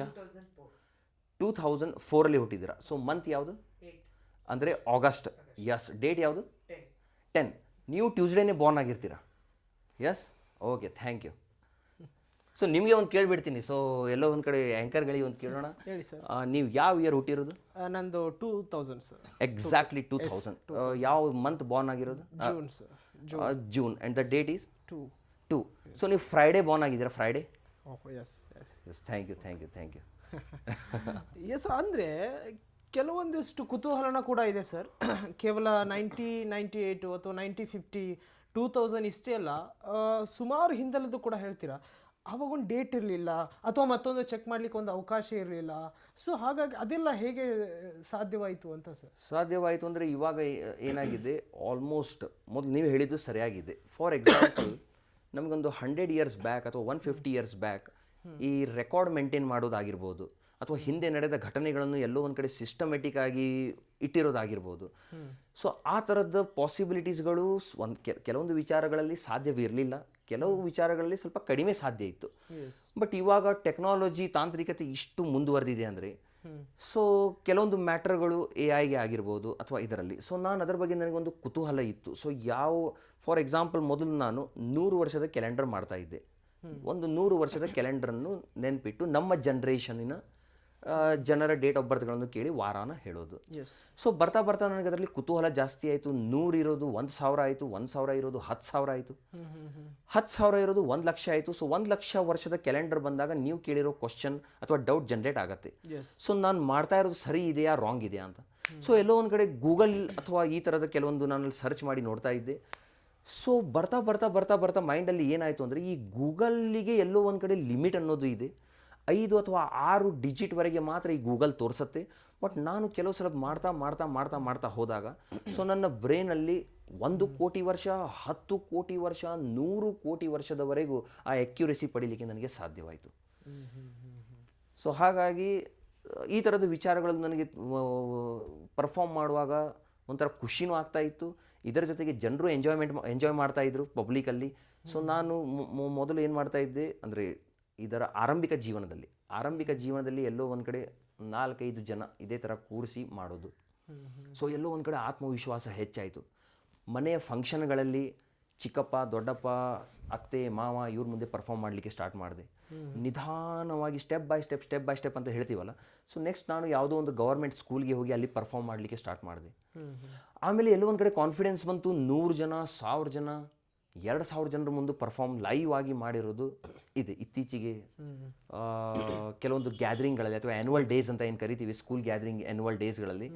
So ಎಲ್ಲೋ ಒಂದು ಕಡೆ ಒಂದು special ಆಗಿ ಮಕ್ಕಳಿಗೆ ಬೂಸ್ಟರ್ ಸೆಷನ್ ಥರ ಅಥವಾ ಒಂದು ಮೋಟಿವೇಶನ್ಗೋಸ್ಕರ ಸ್ಪೆಷಲಿ ಫಾರ್ ದ ಚಿಲ್ಡ್ರನ್ ನನ್ನ ಈ ಥರದ ಪರ್ಫಾರ್ಮೆನ್ಸ್ಗಳನ್ನು ಇಟ್ಟಿರ್ತಾರೆ. ಸೊ ನನಗೂ ಎಲ್ಲೋ ಒಂದು ಕಡೆ ತುಂಬ ಇತ್ತೀಚೆಗೆ ಯಾವುದು ಮೊನ್ನೆ ನಮ್ಮ ಗೋಕರ್ಣ ಮಹಾಬಳೇಶ್ವರ ಕ್ಷೇತ್ರ ಏನಿದೆಯಲ್ಲ, ಗೋಕರ್ಣದ ಭದ್ರಕಾಳಿ ಶಾಲೆ ಏನಿದೆ, ಅಲ್ಲಿ ನಾನು ಆ್ಯಕ್ಚುಲಿ ಮ್ಯಾಥಮೆಟಿಕ್ಸ್ ಮೆಂಟರ್ ಆಗಿ ವರ್ಕ್ ಮಾಡ್ತಾ ಇದ್ದೇನೆ, ಅಥವಾ ಸ್ಟಡಿ ಕೋಚ್ ಆಗಿ ಅಡ್ವೈಸರ್ ಆಗಿ ವರ್ಕ್ ಮಾಡ್ತಾ ಇದ್ದೇನೆ.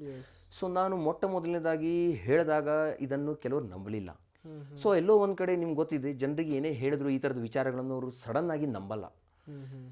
ಮಾಡಿ ತೋರಿಸಿದಾಗ ಮಾತ್ರ ಜನರು ನಂಬ್ತಾರೆ. ಸೊ ಲೈವ್ ಆಗಿ ಭದ್ರಕಾಳಿ ಸ್ಕೂಲಲ್ಲಿ ಇದನ್ನು ಕಳೆದ ವಾರ ಜಸ್ಟ್ ಈವನ್ 7 ಡೇಸು ಆಗಿಲ್ಲ. ಸೊ ಲೈವ್ ಆಗಿ ಪರ್ಫಾರ್ಮ್ ಮಾಡಿದ್ದೀನಿ. ಸೊ ಜನರು ಆಶ್ಚರ್ಯಗೊಂಡರು, ಪುಳಕಿತಗೊಂಡರು.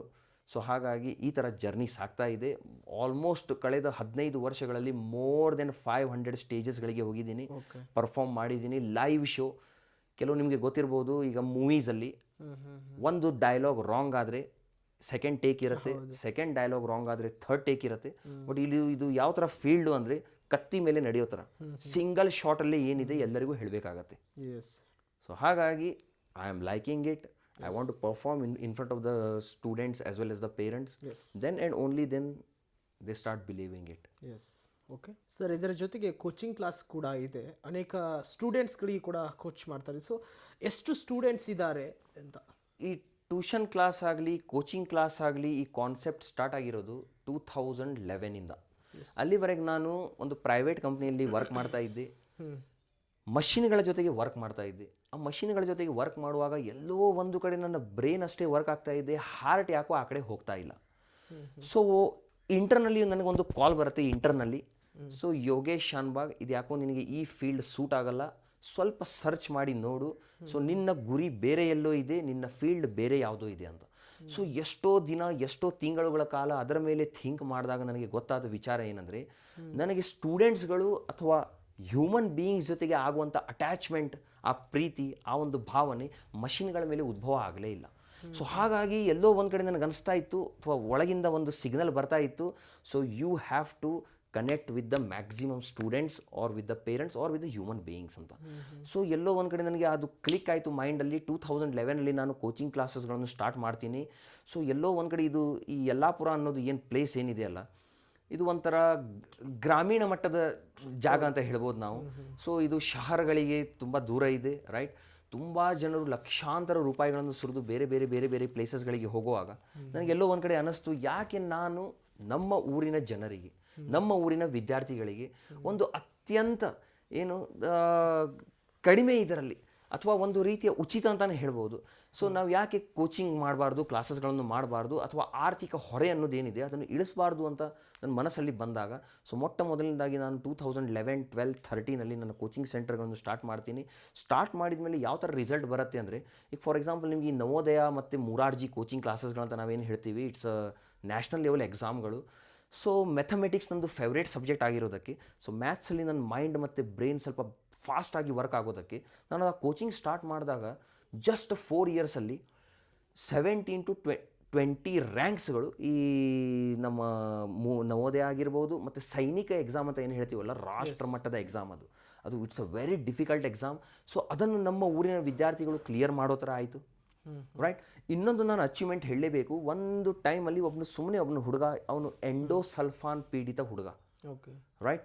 ಎಂಡೋಸಲ್ಫಾನ್ ಪೀಡಿತ ಅಂದರೆ ನಿಮ್ಗೆ ಗೊತ್ತಿರ್ಬೋದು, ಬಾಡಿ ವೀಕ್ ಆಗಿರುತ್ತೆ, ತಲೆ ಸ್ವಲ್ಪ ದೊಡ್ಡದಾಗಿರುತ್ತೆ, ರೈಟ್. ಸೊ ಆ ಒಂದು ಹುಡುಗನಿಗೆ ನಾನು ಆಯ್ಕೆ ಮಾಡಿ ಆ ಹುಡುಗನಿಗೆ ಟ್ರೈನಿಂಗ್ ಕೊಟ್ಟು ಇವತ್ತು ಅವನು ಯಾವ ಮಟ್ಟದಲ್ಲಿ ಮುಟ್ಟಿದ್ದಾನೆ ಅಂದರೆ, ಅವನಿಗೆ ಬೆಂಗಳೂರಲ್ಲಿ ಒಂದು ಪ್ರತಿಷ್ಠಿತ ಸ್ಕೂಲ್ ಮತ್ತು ಕಾಲೇಜವರು ಅವನ ಜೀವಮಾನ ಪರ್ಯಂತ ಅವನು ಏನು ಕಲಿತಾನೆ, ಏನು ಸ್ಟಡಿ ಮಾಡ್ತಾನೆ, ಅವನಿಗೆ ಟೋಟಲ್ ಆಗಿ ಫ್ರೀ. ಸೊ ಎಲ್ಲೋ ಒಂದು ಕಡೆ ಅವನಿಗೆ ಅದು ಸಿಕ್ಕಿರೋದು ನನಗಿಲ್ಲಿ ತುಂಬ ಖುಷಿ ಆಗ್ತಾ ಇದೆ. ಯಾಕಂದರೆ ಅವ್ನು ನನ್ನ ಸ್ಟೂಡೆಂಟ್, ಎಷ್ಟೇ ದೊಡ್ಡವನಾದರೂ ಅವ್ನು ನನ್ನ ಸ್ಟೂಡೆಂಟ್, ರೈಟ್. ಆಮೇಲೆ SSLC ಕೋಚಿಂಗ್, PUC ಕೋಚಿಂಗ್ಗಳನ್ನು ನಾವು ಆರಂಭ ಮಾಡ್ತೀವಿ. ಅದು ಎಲ್ಲೋ ಒಂದು ಕಡೆ ತುಂಬ ಕೈಗೆಟುಕುವ ದರದಲ್ಲಿ ನಾನೇ ಪಾಲಕರ ಜೊತೆಗೆ ಮೀಟಿಂಗ್ ಮಾಡಿ ವಿದ್ಯಾರ್ಥಿಗಳಿಗೆ ಕುಳಿಸಿ, ನೋಡಿರಿ ಆರ್ಥಿಕವಾಗಿ ನಾವು ಹೊರಗಡೆಗೆ ಹೋದರೆ ಅದು ತುಂಬ ಹೊರೆ, ನಿಮ್ಗೆ ಗೊತ್ತಿರ್ಬೋದು. ಸೊ ಎಲ್ಲೋ ಒಂದು ಕಡೆ ಹೊರಗಡೆ ಹೋದಾಗ ಹೆವಿಯಾಗಿ ರೇಟ್ ಹಚ್ತಾರೆ, ಮತ್ತು ಇವರಿಗೆ ಫುಡ್ ಸೂಟ್ ಆಗುತ್ತೋ ಇಲ್ಲ ಗೊತ್ತಿಲ್ಲ ಅಲ್ಲಿ ಇದ್ದಾಗ. ಸೊ ನಾನೇ ಪಾಲಕರಿಗೆ ಕನ್ವಿನ್ಸ್ ಮಾಡಿ ವಿದ್ಯಾರ್ಥಿಗಳ ಜೊತೆಗೆ ಒಂದು ಪ್ರೀತಿಯಿಂದ ಡಿಸ್ಕಷನ್ ಮಾಡಿ ನಾವೇ ಅದಕ್ಕಿಂತ ಅತ್ಯುತ್ತಮವಾದ ಟೀಚರ್ಗಳನ್ನು ಬೆಂಗಳೂರಿಂದ ಮತ್ತು ಇಲ್ಲಿಂದ ಕರೆಸಿ, and I am a mathematics teacher. So ನಾವೇ ಕ್ಲಾಸ್ಗಳನ್ನು ಸ್ಟಾರ್ಟ್ ಮಾಡಿದಾಗ everyone started liking it. ಸ್ಟೂಡೆಂಟ್ಸ್ಗಳಾಗಿರ್ಬೋದು, ಪೇರೆಂಟ್ಸ್ಗಳಿಗೂ ತುಂಬ ಖುಷಿ ಆಯಿತು, ರ್ಯಾಂಕ್ ಬರಲಿಕ್ಕೆ ಸ್ಟಾರ್ಟ್ ಆಯಿತು. ಸೊ ಆಲ್ಮೋಸ್ಟ್ ಲಾಸ್ಟ್ ಒಂದು 15 ವರ್ಷಗಳಲ್ಲಿ ಬಹುಶಃ ಒಂದು 15ರಿಂದ 20 ಸಾವಿರ ಸ್ಟೂಡೆಂಟ್ಗಳಿಗೆ ನಾನು ಕನೆಕ್ಟ್ ಆಗಿದ್ದೀನಿ ಲಾಸ್ಟ್ ಒಂದು 15 ಇಯರ್ಸಲ್ಲಿ, ನಾಟ್ 20 ಇಯರ್ಸ್, 15 ಇಯರ್ಸಲ್ಲಿ. ಸೊ ನನಗೆ ಅದರ ಬಗ್ಗೆ ತುಂಬ ಹೆಮ್ಮೆ ಇದೆ. ಸೊ ವಿದ್ಯಾರ್ಥಿಗಳ ಜೊತೆಗೆ ಸಮಯ ಸ್ಪೆಂಡ್ ಮಾಡೋದಂದ್ರೆ ನನಗೆ ತುಂಬ ಇಷ್ಟ. ಭವಿಷ್ಯದಲ್ಲೂ ನನಗೆ ನಿಜವಾಗಿ ತುಂಬ ಯೋಚನೆಗಳಿದೆ ಎಜುಕೇಷನ್ಗೆ ಸಂಬಂಧಿಸಿದಂತೆ. ಆ ದಿಶೆಯತ್ತ ನನ್ನ ಒಂದು ಸಾಧನೆ ಸಾಗ್ತಾ ಇದೆ. ಎಸ್ ಸರ್, ತಮ್ಮ ಕೋಚಿಂಗ್ ಕ್ಲಾಸ್ಗೆ ಜಾಯ್ನ್ ಆಗಬೇಕಂತಂದರೆ ಅದರ ಕ್ವಾಲಿಫಿಕೇಷನ್ ಅಥವಾ ಯಾವ ಥರ ಸ್ಟೂಡೆಂಟ್ಸ್ ಬೇಕು, ನೆಕ್ಸ್ಟು ಅದ್ರ ಬೆನಿಫಿಟ್ಸ್ ಯಾವ ರೀತಿ ಆಗುತ್ತೆ ಮಕ್ಕಳಿಗೆ ಅನ್ನುವಂಥದ್ರ ಬಗ್ಗೆ? ಸ್ಟೂಡೆಂಟ್ಸ್ಗಳ ಬಗ್ಗೆ ಒಂದು ಮಿತ್ ಇದೆ. ಓಕೆ, ಎಲ್ಲ ಸ್ಟೂಡೆಂಟ್ಸ್ಗಳು ಟಾಪ್ ಇರಲ್ಲ, ಎಲ್ಲ ಸ್ಟೂಡೆಂಟ್ಸ್ಗಳು ಡಲ್ ಇರಲ್ಲ. Students are like 5 fingers. ಇಲ್ಲೇ ನಿಮ್ಗೆ ತೋರಿಸ್ತೀನಿ ಸ್ಟೂಡೆಂಟ್ಸ್ಗಳು ಹೇಗಿರ್ತಾರೆ ಅಂದರೆ, ಜಸ್ಟ್ ಲೈಕ್ 5 ಫಿಂಗರ್ಸ್. ಈ ಫಿಂಗರ್ ಸ್ವಲ್ಪ ಉದ್ದ ಇದೆ, ಸ್ವಲ್ಪ ಪಕ್ಕದವನು ಸ್ವಲ್ಪ ಗಿಡ್ಡ ಇದ್ದಾನೆ, ಇವನು ಸ್ವಲ್ಪ ಇನ್ನೂ ಚಿಕ್ಕವನಿದ್ದಾನೆ, ಇವನು ತುಂಬ ಚಿಕ್ಕವನು, ಇವನು ಚಿಕ್ಕದರಲ್ಲಿ ಚಿಕ್ಕವನು. ಯಾವುದೇ ಒಂದು ಕ್ಲಾಸಲ್ಲಿ ನೀವು ಸಡನ್ನಾಗಿ ಎಂಟ್ರಿ ಹೊಡೆದ್ರೆ, ಅದು ಬೇಕಾದರೆ ಬೀದರ್ ಇರ್ಬೋದು, ನಮ್ಮ ತುತ್ತ ತುದಿ ದಕ್ಷಿಣ ಕನ್ನಡ ಇರ್ಬೋದು, ನಮ್ಮ ಯಲ್ಲಾಪುರನೇ ಇರ್ಬೋದು, Thailand, Singapore, Malaysia, England, Italy, ಜರ್ಮನಿನೂ ಇರ್ಬೋದು. ನಾನು ಸ್ಟಡಿ ಮಾಡಿರೋ ಪ್ರಕಾರ ಸ್ಟೂಡೆಂಟ್ಸ್ ಆರ್ ಲೈಕ್ 5 ಫಿಂಗರ್ಸ್. ಆ ಕ್ಲಾಸಲ್ಲಿ ನೀವು ಸಡನ್ನಾಗಿ ಹೋದರೆ ಯಾರೋ ಒಬ್ಬನು 98 ಅಥವಾ 100 ಮಾಡೋನು ಇದ್ದೇ ಇರ್ತಾನೆ. ಅವನಿಗೊಬ್ಬನು ಕಾಂಪಿಟೇಟರ್ ಇರ್ತಾನೆ, 90, 92, 95, 96% ಮಾಡ್ತಾನೆ ಇರ್ತಾನೆ. ಅವನಿಗೊಬ್ಬನು ಕಾಂಪಿಟೇಟರ್ ಇರ್ತಾನೆ. ಈ ಲೆವೆಲಿನ ಸ್ಟೂಡೆಂಟ್ಸ್ಗಳು ಇರ್ತಾರೆ. 60, 70, 60-70% ಅವರು ಆ ಕ್ಲಾಸಲ್ಲೇ ಇರ್ತಾರೆ, ರೈಟ್. ಜಸ್ಟ್ ಪಾಸ್ ಆಗೋರು ಅಲ್ಲೇ ಇರ್ತಾರೆ. 35-40 ತೊಗೊಂಡ್ರೆ ಸಾಕು ಅಥವಾ ತೊಗೊಳ್ತಾ ಇರೋ ಸ್ಟೂಡೆಂಟ್ಸ್ಗಳು. ಬಟ್ ಇವರು ಮಾತ್ರ ಸ್ವಲ್ಪ ಫೇಲ್ ಆಗೋ ಸ್ಟೂಡೆಂಟ್ಸ್ಗಳು, ಓಕೆ. ಎಲ್ಲೋ ಒಂದು ಕಡೆ ಒಂದು ಸಬ್ಜೆಕ್ಟ್ ಹೋಯಿತು, 2 ಸಬ್ಜೆಕ್ಟ್ ಫೇಲ್ ಆದೆ, ಅಥವಾ ಯಾಕೋ ನನಗೆ ಲ್ಯಾಂಗ್ವೇಜ್ ಚೆನ್ನಾಗಿ ಅಂಡರ್ಸ್ಟ್ಯಾಂಡ್ ಆಗುತ್ತೆ, ಕೋರ್ ಸಬ್ಜೆಕ್ಟ್ಗಳು ಅಂಡರ್ಸ್ಟ್ಯಾಂಡ್ ಆಗಲ್ಲ ಅಂತ ಹೇಳ್ತಾ ಇರೋ ಸ್ಟೂಡೆಂಟ್ಸ್ಗಳು ಇಲ್ಲಿ ಇದ್ದೇ ಇರ್ತಾರೆ, ರೈಟ್? ಸೊ ಹಾಗಾಗಿ ನಿಮಗೆ ಜಸ್ಟ್ ಒಂದು ಡೆಮಾನ್ಸ್ಟ್ರೇಷನ್ ಪ್ರಕಾರ, ಹಾಗಾದರೆ ಇವರೆಲ್ಲರಿಗೂ ಸರಿಯಾಗಿ ನಾವು ಟ್ರೈನಿಂಗ್ ಕೊಡ್ಬೋದಾ ಅಥವಾ ಆ ಒಂದೇ ಲೆವೆಲಿಗೆ ತರ್ಬೋದಾ ಅಂತ ಕ್ವಶನ್ ಬಂದಾಗ, ವಿನಯತೆಯಿಂದ ಬಾಗಿದಾಗ ಈ 4 ಬೆರಳುಗಳು ಏನಾಯ್ತು ಈಗ ಒಂದೇ ರೇಂಜಿಗೆ ಬಂತು. ಯಾವಾಗ ನಾವು ಅಹಂಕಾರ ತೋರಿಸ್ತೇವೆ, ಆಲ್ ಆರ್ ಡಿಫ್ರೆಂಟ್. ಯಾವಾಗ ಅವರು ವಿನಯತೆಯಿಂದ ಬಾಗ್ತಾರೆ ಮತ್ತು ಹಾರ್ಡ್ ವರ್ಕ್ ಮಾಡ್ತಾರೆ, ಅಥವಾ ಯಾವಾಗ ಅವರಿಗೆ ಒಂದು ಟಾರ್ಗೆಟ್ ಅಂತ ಸಿಗತ್ತೆ, target, this is your target, so ಅವರ ಮೈಂಡ್ ಆ ಡೈರೆಕ್ಷನಲ್ಲಿ ಹೋಗಲಿಕ್ಕೆ ಸ್ಟಾರ್ಟ್ ಆಗುತ್ತೆ. ಮತ್ತು ಅಭ್ಯಾಸದಲ್ಲಿ ರುಚಿ ಮತ್ತು ಅಭಿರುಚಿನೂ ಇಂಪಾರ್ಟೆಂಟ್ ಆಗುತ್ತೆ. ಸೊ ಹಾಗಾಗಿ ನಾನು ಕೆಲವು ಸಲ ಏನು ಮಾಡಿದ್ದೇನೆ, ಟ್ರಯಲ್ ಬೇಸಸ್ ಅಂತ ಹೇಳ್ತೇವೆ ನಾವು. ಯಾವುದೇ ಸ್ಟೂಡೆಂಟ್ಸ್ಗಳ ಬಗ್ಗೆ ಯಾವುದೇ ಗ್ಯಾರಂಟಿ ಯಾರೂ ಕೊಡಲಿಕ್ಕಾಗಲ್ಲ. ಪ್ರತಿಯೊಬ್ಬ ಇಂಡಿವಿಜುವಲ್ ಅವನು ಬೇರೆಯೇ. ಫಾರ್ ಎಕ್ಸಾಂಪಲ್, ನೀವೇ ಬೇರೆ, ನಾನೇ ಬೇರೆ, ಅವರೇ ಬೇರೆ, ಇವರೇ ಬೇರೆ, ರೈಟ್? ಸೊ ಎಲ್ಲರೂ ಬೇರೆ ಇರುವಾಗ ನಾವು ಯಾವುದೇ ಒಂದು ವ್ಯಕ್ತಿಯ ಬಗ್ಗೆ ಕಾಮನ್ ಆಗಿ, ಎಸ್ಪೆಷಲಿ ಎಜುಕೇಷನ್ ಫೀಲ್ಡಲ್ಲಿ ಕಾಮನ್ ಆಗಿ ನಾವು ಯಾವುದೇ ವ್ಯಕ್ತಿಯ ಬಗ್ಗೆ ಏನೋ ಒಂದು ಕಮೆಂಟ್ ಕೊಡಲಿಕ್ಕೆ ಆಗೋದೇ ಇಲ್ಲ. ಸೊ ನಾನೇನು ಮಾಡಿದೆ, ಅವರ ಆಳಕ್ಕೆ ಹೋಗಲಿಕ್ಕೆ ಪ್ರಯತ್ನ ಪಟ್ಟೆ. ಫಾರ್ ಎಕ್ಸಾಂಪಲ್, ಅವನಿಗೆ ರೀಡಿಂಗ್ ಸ್ಕಿಲ್ ಹೇಗಿದೆ, ರೈಟಿಂಗ್ ಸ್ಕಿಲ್ ಹೇಗಿದೆ, ಗ್ರಾಸ್ಪಿಂಗ್ ಸ್ಕಿಲ್ ಹೇಗಿದೆ, ಅಂಡರ್ಸ್ಟ್ಯಾಂಡಿಂಗ್ ಸ್ಕಿಲ್ ಹೇಗಿದೆ. ಸೊ ಈ ಥರದ ಕೆಲವೊಂದು ಮ್ಯಾಟರ್ಗಳನ್ನು ನಾನು ಅನಲೈಸ್ ಮಾಡ್ತಾ ಹೋದಾಗ, ಸೊ ನಾವು ಡೆಫಿನೆಟ್ ಆಗಿ ಅವನು ಯಾವುದೇ ಲೆವೆಲಲ್ಲಿ ಇದ್ದರೂ, ಎಷ್ಟೇ ಡಲ್ ಇದ್ದರೂ ಅವನಿಗೆ ನಾವು ಹೈಯೆಸ್ಟ್ ಲೆವೆಲಿಗೆ ತೊಗೊಂಡು ಹೋಗ್ಬೋದು, ಅಥವಾ ಅಭ್ಯಾಸದಲ್ಲಿ ರುಚಿ ಬರೋ ಥರ ಅಥವಾ ಆಸಕ್ತಿ ಬರೋ ಥರ ಮಾಡ್ಬೋದು, ರೈಟ್? ಮತ್ತು ಇನ್ನೊಂದು ಗ್ರೂಪ್ ಇದೆ, ನಿಮಗೆ ಬಹುಶಃ ಗೊತ್ತಿರ್ಬೋದು. ಆ ಗ್ರೂಪ್ ಅವರು 98, 97, 98 ಪಾಯಿಂಟ್ ಸಮಥಿಂಗ್ ಮಾಡ್ತಾ ಇರ್ತಾರೆ. ಇವರ ಪ್ರಾಬ್ಲಮ್ ಏನು ಅಂದರೆ, ನಾನು 100ಗೆ 100 ಮಾಡಬೇಕು, 100ಗೆ 100 ಮಾಡಬೇಕು ಅಂತ. ಸೊ ಆ ದಿಶೆಯಲ್ಲಿ ನಾನು ಕಳೆದ ಒಂದು 2-3 ವರ್ಷದಿಂದ ಈ ಮ್ಯಾಥಮೆಟಿಕ್ಸ್ ಸಬ್ಜೆಕ್ಟಲ್ಲಾಗಿರ್ಬೋದು, ಸೊ ಯಾಕೆ 100ಗೆ 100 ಬರಲ್ಲ ಅಂತ ಆ ಡೈರೆಕ್ಷನಲ್ಲಿ ನಾನು ಫೋಕಸ್ ಮಾಡಿದಾಗ, ಡೆಫಿನೆಟ್ ಆಗಿ ನಮ್ಮದೇ ಊರಿನ ಗ್ರಾಮೀಣ ವಿದ್ಯಾರ್ಥಿಗಳ ಬಗ್ಗೆ ಮಾತಾಡ್ತಾ ಇದ್ದೇನೆ. They scored 100 out of 100 and my students came 3rd rank to entire ಕರ್ನಾಟಕಕ್ಕೆ 3rd ರ್ಯಾಂಕ್ ಒಂದು ಬ್ಯಾಚಲ್ಲಿ, ಟೋಟಲ್ ಕರ್ನಾಟಕಕ್ಕೆ 6th ರ್ಯಾಂಕ್ ಇನ್ನೊಂದು ಬ್ಯಾಚಲ್ಲಿ. ಮ್ಯಾಥ್ಸಿಗೆ 100, ಆಲ್ ಸಬ್ಜೆಕ್ಟ್ 100 ಅನ್ನು ತೊಗೊಂಡು, ಯಾವುದೋ ಒಂದು ಸಬ್ಜೆಕ್ಟಲ್ಲಿ ಸ್ವಯಂಕೃತ ಅಪರಾಧ ಅಂತ ಹೇಳ್ತೇವೆ, ಅಥವಾ ಏನು ಹ್ಯೂಮನ್ ಎರರ್ ಅಂತ ನಾವೇನು ಹೇಳ್ತೇವಲ್ಲ, ಆ ಹ್ಯೂಮನ್ ಎರರಿಂದ ಕೆಲವೊಂದು ಮಿಸ್ಟೇಕ್ಸ್ಗಳು ಆಗಿರ್ಬೋದು. ಸೊ ಇವಾಗ ಎಲ್ಲಿ ಹೋದರೂ ಚರ್ಚೆ ಆಗ್ತಾ ಇರೋದು ಏನು ಅಂದರೆ, SSLCಯಲ್ಲಿ ನಿಮ್ಮ ಮಗ ಎಷ್ಟು ಪರ್ಸೆಂಟೇಜ್ ಮಾಡ್ದ, PUCಯಲ್ಲಿ ನಿಮ್ಮ ಮಗ ಎಷ್ಟು ಪರ್ಸೆಂಟೇಜ್ ಮಾಡ್ದ. ಸೊ ಎಲ್ಲೋ ಒಂದು ಕಡೆ ಎಲ್ಲ ಪಾಲಕರಿಗೂ ತನ್ನ ಮಗ ರಾಜ್ಯಕ್ಕೆ ಟಾಪ್ ಬರಬೇಕು ಅಂತ ಎಲ್ಲೋ ಆಸೆ ಇದ್ದೇ ಇರುತ್ತೆ. ಸೊ ನಿಮ್ಮ ಅಪ್ಪ ಅಮ್ಮನಿಗೂ ಇರ್ಬೋದು, ನಮ್ಮ ಅಪ್ಪ ಅಮ್ಮನಿಗೂ ಇರ್ಬೋದು, ಸೊ ಪ್ರತಿಯೊಂದು ಅಪ್ಪ ಅಮ್ಮನಿಗೂ ಒಂದು ಆಸೆ ಇದ್ದೇ ಇರುತ್ತೆ, whether he achieves it or not. So ಆ ಡೈರೆಕ್ಷನಲ್ಲಿ ನಾವು ಪ್ರತಿ ಸಲ ಪೇಪರ್ನು ಓಪನ್ ಮಾಡಿದಾಗ ಪೇಪರ್ಲಿ ಬರುತ್ತೆ ಏನು, ಸೌತ್ ಕೆನರಾದು ಈ ವಿದ್ಯಾರ್ಥಿಗಳು ಇಷ್ಟು ಸಾಧನೆ ಮಾಡಿದರು, ಬೆಂಗಳೂರಿನ ಈ ವಿದ್ಯಾರ್ಥಿಗಳು ಅಷ್ಟು ಸಾಧನೆ ಮಾಡಿದರು, ಅಥವಾ ಈ ಟೌನಿನ ಈ ವಿದ್ಯಾರ್ಥಿಗಳು ಇಷ್ಟು ರ್ಯಾಂಕ್ ಬಂದರು ಅಂತ. ಎಲ್ಲೋ ಒಂದು ಕಡೆ ನನ್ನ ಮನಸ್ಸಿಗೆ ಅದು ಹಿಂಸೆ ಆಯಿತು. ಯಾಕೆ ನಾವು ಪ್ರಯತ್ನ ಪಟ್ಟರೆ ನಮ್ಮ ಊರಿನ ವಿದ್ಯಾರ್ಥಿಗಳು ಅಥವಾ ನಮ್ಮ ಜಿಲ್ಲೆಯ ವಿದ್ಯಾರ್ಥಿಗಳು ಯಾಕೆ ನಾವು ರಾಜ್ಯ ಮಟ್ಟದಲ್ಲಿ ಟಾಪ್ ಲೆವೆಲಿಗೆ ಹೋಗ್ಲಿಕ್ಕೆ ಸಾಧ್ಯವಿಲ್ಲ ಅಂತ ಹಗಲು ರಾತ್ರಿ ನಾನು ಅದರ ಮೇಲೆ ಒಂದು ವರ್ಕೌಟ್ ಮಾಡಿ ಅವರಿಗೋಸ್ಕರ ಒಂದು ಅತ್ಯಂತ ಈಸಿಯಾಗಿ ಅದರ ಮೇಲೆ ನಾನು ಟ್ರೈನಿಂಗ್ ಕೊಡಲಿಕ್ಕೆ ಸ್ಟಾರ್ಟ್ ಮಾಡಿದೆ. ಅದರ ಪ್ರತಿಫಲವೇ ಏನಾಯಿತು, ಇದೇ ವರ್ಷ 2025 ಬ್ಯಾಚಲ್ಲಿ ನನ್ನದೇ ವಿದ್ಯಾರ್ಥಿ ರಾಜ್ಯಕ್ಕೆ 3rd ರ್ಯಾಂಕ್ ಬಂದ. All subjects out of 6 4 subject out of out, ಅದರಲ್ಲಿ ಮ್ಯಾಥಮೆಟಿಕ್ಸ್ 100ಗೆ 100. ಯಾಕಂದರೆ ನಾನೇ ಮ್ಯಾಥಮೆಟಿಕ್ಸ್ ಟೀಚರ್ ಪರ್ಸ್ನಲ್ ಆಗಿ. ಸೊ ಯಾವುದ್ರ ಮೇಲೆ ಫೋಕಸ್ ಮಾಡಿದ್ರೆ 100 ಬರುತ್ತೆ ಅಂತ ಕೆಲವೊಂದು ವಿಚಾರಗಳು ನನಗೂ ಗೊತ್ತಿರೋದಕ್ಕೆ, ಸೊ ನಾವು ಆ ಡೈರೆಕ್ಷನಲ್ಲಿ ಥಿಂಕ್ ಮಾಡಲಿಕ್ಕೆ ಸ್ಟಾರ್ಟ್ ಮಾಡಿದ್ವಿ. ಸೊ ನಚಿಕೇತ್ ಪಾಟೀಲ್ ಅಂತ ಅವನು ಸ್ಟೂಡೆಂಟ್, ಆಲ್ ಓವರ್ ಅವನಿಗೆ ಇವತ್ತು ಕೆಲವು ಕಡೆ ಅವನಿಗೆ ಸನ್ಮಾನ ನಡೀತಾನೇ ಇದೆ ಆ್ಯಸ್ ಅ ಸ್ಟೂಡೆಂಟ್. ಆಮೇಲೆ ಪ್ರಣತಿ ಅಂತ ಒಂದು ಸ್ಟೂಡೆಂಟ್, ಪ್ರಣತಿ ಮೆಣಸು ಮನೆ ಅಂತ, ಸೊ ಅವರು ರಾಜ್ಯಕ್ಕೆ 6th ರ್ಯಾಂಕ್ ಬಂದಿದ್ದಾರೆ. ಸೊ ಈ ಥರದೆಲ್ಲ ವಿಷಯಗಳು ನಮ್ಮೂರಿನಲ್ಲಿ ನನ್ನ ಸ್ಟೂಡೆಂಟ್ಗಳು ಸಾಧನೆ ಮಾಡ್ತಾ ಇರೋದಕ್ಕೆ ನನಗೆ ನಿಜವಾಗಿಯೂ ಹೆಮ್ಮೆ ಆಗ್ತಾ ಇದೆ. ಭವಿಷ್ಯದಲ್ಲಿಯೂ ಕೂಡ ಸ್ಟೂಡೆಂಟ್ಸ್ಗಳು ಅಥವಾ ಕೆಲವೊಬ್ಬರಿಗೆ ರಾಜ್ಯ ಮಟ್ಟದಲ್ಲಿ ಸಾಧನೆ ಮಾಡುವ ಆಸೆ ಇರ್ಬೋದು, ರೈಟ್? ಅಂತಹ ವಿದ್ಯಾರ್ಥಿಗಳಿಗೂ ನಾನು ಕೆಲವೊಂದು ಡಿಫ್ರೆಂಟ್ ಪ್ಲ್ಯಾನ್ಸ್ಗಳನ್ನು ಹಾಕ್ಕೊಂಡಿದ್ದೇನೆ. ಈ ಹಾಲಿಡೇಸ್ಗಳಲ್ಲಿ ಕೋಚಿಂಗ್ ಕೊಡೋದಾಗಿರ್ಬೋದು ಅಥವಾ ಕ್ರ್ಯಾಶ್ ಕೋರ್ಸಸ್ಗಳನ್ನಾಗಿರ್ಬೋದು. ಸೊ ಡೆಫಿನೆಟ್ ಆಗಿ ನಾನು ಇದನ್ನು ಅಚೀವ್ ಮಾಡೇ ತೋರಿಸ್ತೇನೆ ಮಕ್ಕಳಿಗೆ, ಮತ್ತು ಪಾಲಕರಿಗೂ ತಮ್ಮ ಮಕ್ಕಳ ಮೇಲೆ ಒಂದು ಹೆಮ್ಮೆ ಮೂಡುವಂಥ ಪರ್ಸೆಂಟೇಜ್ ಮಾಡಿ ತೋರಿಸ್ತೇನೆ ಅಂತ ಹೇಳಲಿಕ್ಕೆ ನಾನು ಬಯಸ್ತೇನೆ ಈ ಮೂಲಕ. ಎಸ್, ತಮ್ಮ ಟ್ಯಾಲೆಂಟ್ ಬಗ್ಗೆ ಬೇರೆ ದೇಶಗಳಲ್ಲಿ ಯಾವ ರೀತಿ ಪ್ರದರ್ಶನ ಮಾಡಿದ್ರಿ, ಅಲ್ಲಿ ತಮಗೆ ಯಾವ ರೀತಿ ಪ್ರಶಂಸೆ ಸಿಕ್ತು, ಪ್ರತಿಕ್ರಿಯೆ ಸಿಕ್ತು ಅಂತ ಸರ್? ಇದೊಂದು ಗುಡ್ ಕ್ವಶನ್ ಆ್ಯಕ್ಚುಲಿ. ಮತ್ತು ಇದರ ಹಿಂದೆ ಒಂದು ಚಿಕ್ಕ ಸ್ಟೋರಿ ಅಂದರೆ ಯಾವ ಥರ, ಫಾರ್ ಎಕ್ಸಾಂಪಲ್, ನಾನು ಪ್ರೈಮರಿ ಶಾಲೆಯಲ್ಲಿ ಕಲಿಯುವಾಗ ಅಥವಾ ಹೈಸ್ಕೂಲಲ್ಲಿ ಕಲಿಯುವಾಗ ಟೋಟಲ್ ನಮ್ಮ ಊರಲ್ಲಿ ಅಥವಾ ತಾಲೂಕಲ್ಲಿ ಒಂದೇ ಒಂದು ಇಂಗ್ಲೀಷ್ ಮೀಡಿಯಂ ಸ್ಕೂಲ್ ಇರಲಿಲ್ಲ. ರೈಟ್. ಈ ಇಂಗ್ಲೀಷ್ ಮೀಡಿಯಮ್ಗಳ ಸ್ಕೂಲ್ ಹಾವಳಿ ಹೆಚ್ಚಾಗಿರೋದು ಇವಾಗ ಒಂದು 5-10 ಇಯರ್ಸಿಂದ ನಮ್ಮ ಊರಲ್ಲಿ ಸ್ವಲ್ಪ ಹೆಚ್ಚಾಗಿರುವಂಥದ್ದು. ನಾವೆಲ್ಲ ಕಲಿಯುವಾಗ it's purely Kannada medium students, right. So Kannada ಮೀಡಿಯಮಲ್ಲಿ ಟ್ರೈನಿಂಗ್ ತೊಗೊಂಡಾಗ ನಮಗೆ ಕನ್ನಡ ಮೀಡಿಯಮೇ ಅದರಲ್ಲೇ ನಮ್ಮ ಪ್ರೊಫಿಷಿಯನ್ಸಿ ಹೆಚ್ಚಾಗಿರುತ್ತೆ, ರೈಟ್.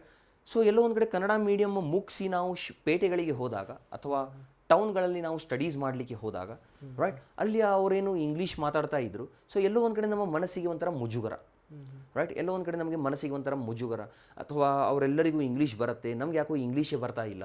ಸೊ ಈ ಥರ ಕೆಲವೊಂದು ಭಾವನೆಗಳು ನನ್ನಲ್ಲಿ ಆಳವಾಗಿ ಬೇರ್ಬಿಡ್ತು.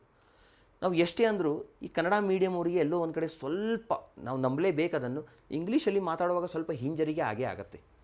ಈ ಇಂಗ್ಲೀಷಲ್ಲಿ ಅವರು ಕ್ವಿಕ್ಕಾಗಿ ಮಾತಾಡುವಾಗ ನಮಗೆಲ್ಲೋ ಒಂದು ಕಡೆ ನಾವು ತಪ್ಪಿದರೆ ಅವ್ರು ಯಾರೋ ಜನ ನಗ್ತಾರೋ ಏನೋ, ಅಥವಾ ನಮಗೆ ಸರಿಯಾಗಿ ಮಾತಾಡ್ಲಿಕ್ಕೆ ಬರುತ್ತಾ ಇಲ್ಲ ಅಂತ. ಸೊ ನಾನು ಆ ದಿನ ಡಿಸೈಡ್ ಮಾಡಿದೆ, ಎಲ್ಲೋ ಒಂದು ಕಡೆ ಕಲ್ತಿರೋದು Kannada medium, surrounding Kannada medium, ಮನೆಯಲ್ಲಿ ಮಾತಾಡೋ ಭಾಷೆ ಕೊಂಕಣಿ. ಸೊ ನಾನು ಆ್ಯಕ್ಚುಲಿ ಬಹುಶಃ ನನ್ನ ಜೀವನದಲ್ಲಿ ಫಸ್ಟ್ ಇಂಗ್ಲೀಷ್ ಸೆಂಟೆನ್ಸ್ ಮಾತಾಡಿದ್ದೆ when I was studying in engineering at the age of might be 18 or 19. At the age of 19 I started talking English first time, right. So ಎಲ್ಲೋ ಒಂದು ಕಡೆ ಎಷ್ಟಾಗತ್ತೆ ಅಷ್ಟು, ಯಾಕಂದರೆ ನಾವು ಯಾರೂ ಪರ್ಫೆಕ್ಟ್ ಅಲ್ಲ, ಅಥವಾ 100ಗೆ 100 ಮಾಡಬೇಕು ಎಲ್ಲ ಫೀಲ್ಡಲ್ಲಿ ಅಂತಲೂ ಅಲ್ಲ. ಆದರೆ ನಾವೇನಾದರೂ ಅಚೀವ್ಮೆಂಟ್ ಮಾಡಿ ತೋರಿಸಿದರೆ ನಮ್ಮ ಬ್ಯಾಕ್ ಸೈಡಲ್ಲಿ ಏನು ಸ್ಟೂಡೆಂಟ್ಸ್ಗಳು ರೆಡಿ ಇರ್ತಾರಲ್ಲ, ಸೊ ಅವ್ರಿಗೆ ಒಂಥರ ಮೋಟಿವೇಶನ್. ಸೊ ನಾನು ಅದೇ ದಿನ ಡಿಸೈಡ್ ಮಾಡಿದೆ, ಎಲ್ಲೋ ಒಂದು ಕಡೆ ನಾನು ಇವತ್ತಿನಿಂದ ಇಂಗ್ಲೀಷ್ ಮಾತಾಡಲಿಕ್ಕೆ ಟ್ರೈ ಮಾಡ್ತೀನಿ, ಅಥವಾ ಅದರ ಮೇಲೆ ಪ್ರಾಕ್ಟೀಸ್ ಮಾಡ್ತೀನಿ, ನನಗೆ ಎಷ್ಟಾಗತ್ತೆ ಅಷ್ಟು, ರೈಟ್. ಮತ್ತು ಡೆಫಿನೆಟಾಗಿ ಒಂದು ಶೋ ಫಾರಿನ್ ಕಂಟ್ರಿಯಲ್ಲಿ ಮಾಡ್ತೀನಿ ಅಂತ ನಾನು ಒಂದು ನಿರ್ಧಾರಕ್ಕೆ ಬಂದಿದ್ದೆ. ಸೊ ಎಲ್ಲೋ ಒಂದು ಕಡೆ ಆ ನಿರ್ಧಾರಕ್ಕೆ ತಕ್ಕಂತೆ ನಿಮ್ಗೆ ಗೊತ್ತಿರ್ಬೋದು, ನಮ್ಮ ಆಸೆ ಮತ್ತು ಆಕಾಂಕ್ಷೆಗಳು ಎಲ್ಲೋ ಒಂದು ಕಡೆ ತುಂಬ ಬಲವಾದಾಗ ಆ ಸರೌಂಡಿಂಗಲ್ಲೂ ಕೂಡ ಅದೇ ಥರ ಒಂದು ಸೀನ್ಗಳು ಕ್ರಿಯೇಟ್ ಆಗ್ತಾ ಹೋಗುತ್ತೆ, ಅಥವಾ ನಮ್ಮ brain what ever we think it gets manifested, right. So ಆ ಥರದ ಒಂದು ಡೀಪೆಸ್ಟ್ ಡಿಸೈರಿಂದ ನಾನು ಥಿಂಕ್ ಮಾಡ್ತಾ ಇರುವಾಗ 2018 ರೈಟ್, 2018 ಬಹುಶಃ ಇದೇ ಟೈಮಲ್ಲಿ, ಇದು ಫೆಬ್ರವರಿ ಟೈಮಲ್ಲಿ ಅಂತ ಅಂದ್ಕೊಳ್ಬೋದು. So first time I went there, I got an offer to perform in Thailand, right. I went there, I performed in front of many people. ಮತ್ತು ನಾನೇನು ಈ ಡೇಟ್ ಆಫ್ ಬರ್ತ್ ಆಗಿರ್ಬೋದು, ಅಥವಾ ಒಂದೇ ಶಾರ್ಟಲ್ಲಿ ಕೆಲವರು ನಂಬರ್ಸ್ಗಳನ್ನು, ಮೊಬೈಲ್ ನಂಬರ್ಗಳನ್ನು ಹೇಳುವಂಥದ್ದಾಗಿರ್ಬೋದು, ಅಥವಾ ಈ ಪುಸ್ತಕಗಳನ್ನು ನೆನಪಿಡುವಂಥದ್ದಾಗಿರ್ಬೋದು. ಸೊ ಅವರ ಮುಂದೆ ನನಗೆ ಗೊತ್ತಿರುವ ಒಂದು ರೇಂಜಿನ ಇಂಗ್ಲೀಷಲ್ಲಿ ಮಾತಾಡಿ ಎಲ್ಲೋ ಒಂದು ಕಡೆ ಯಾವುದೇ ಒಂದು ಪ್ರೋಗ್ರಾಮಿಗೆ ಕಳಂಕ ಬರದೇ ಇರೋ ಥರ ಒಂದು ಅತ್ಯುತ್ತಮವಾಗಿ ಪರ್ಫಾರ್ಮ್ ಮಾಡಿ, ಸೊ ನನಗೆ ಅದರ ಬಗ್ಗೆ ಇವತ್ತು ಹೆಮ್ಮೆ ಇದೆ. ಸೊ ಒಬ್ಬ ಕನ್ನಡಿಗನಾಗಿ, ಕರ್ನಾಟಕದವನಾಗಿ, ಅದರಲ್ಲೂ ಯಲ್ಲಾಪುರದಂಥ ಒಂದು ಚಿಕ್ಕ ಒಂದು ತಾಲೂಕಿನಿಂದ ಬಂದು ಫಾರಿನ್ ಕಂಟ್ರಿಗೆ ಹೋಗಿ ಸ್ಪೀಚ್ ಕೊಟ್ಟು ಬಂದಿರೋದು, ಅದರಲ್ಲೂ ಲೈವ್ ಪರ್ಫಾರ್ಮೆನ್ಸ್. ಸ್ಪೀಚ್ ಅನ್ನೋದಕ್ಕಿಂತ ಇಲ್ಲಿ ಕೇವಲ ಮಾತಷ್ಟೇ ಇರಲ್ಲ, ಮಾತಾಡ್ತಾ ಇಲ್ಲಿ ಪರ್ಫಾರ್ಮೆನ್ಸು ತುಂಬ ಇಂಪಾರ್ಟೆಂಟ್ ಆಗುತ್ತೆ. ಒಂದೇ ಶಾರ್ಟಲ್ಲಿ ನೀವೇನೋ ಕೇಳ್ತಾ ಇರ್ತೀರಾ, ಇನ್ನೊಬ್ಬನ ಯಾರೋ ಎದ್ದು ಹೋಗ್ತಾ ಇರ್ತಾನೆ, ಇನ್ನೊಬ್ಬನ ಯಾರೋ ಒಳಗೆ ಬರ್ತಾ ಇರ್ತಾನೆ, ಮತ್ತು ಯಾರೋ ಸಡನ್ನಾಗಿ ನಿಲ್ತಾ ಇರ್ತಾರೆ, ಇನ್ನು ಯಾರೋ ಮಾತಾಡ್ತಾ ಇರ್ತಾರೆ.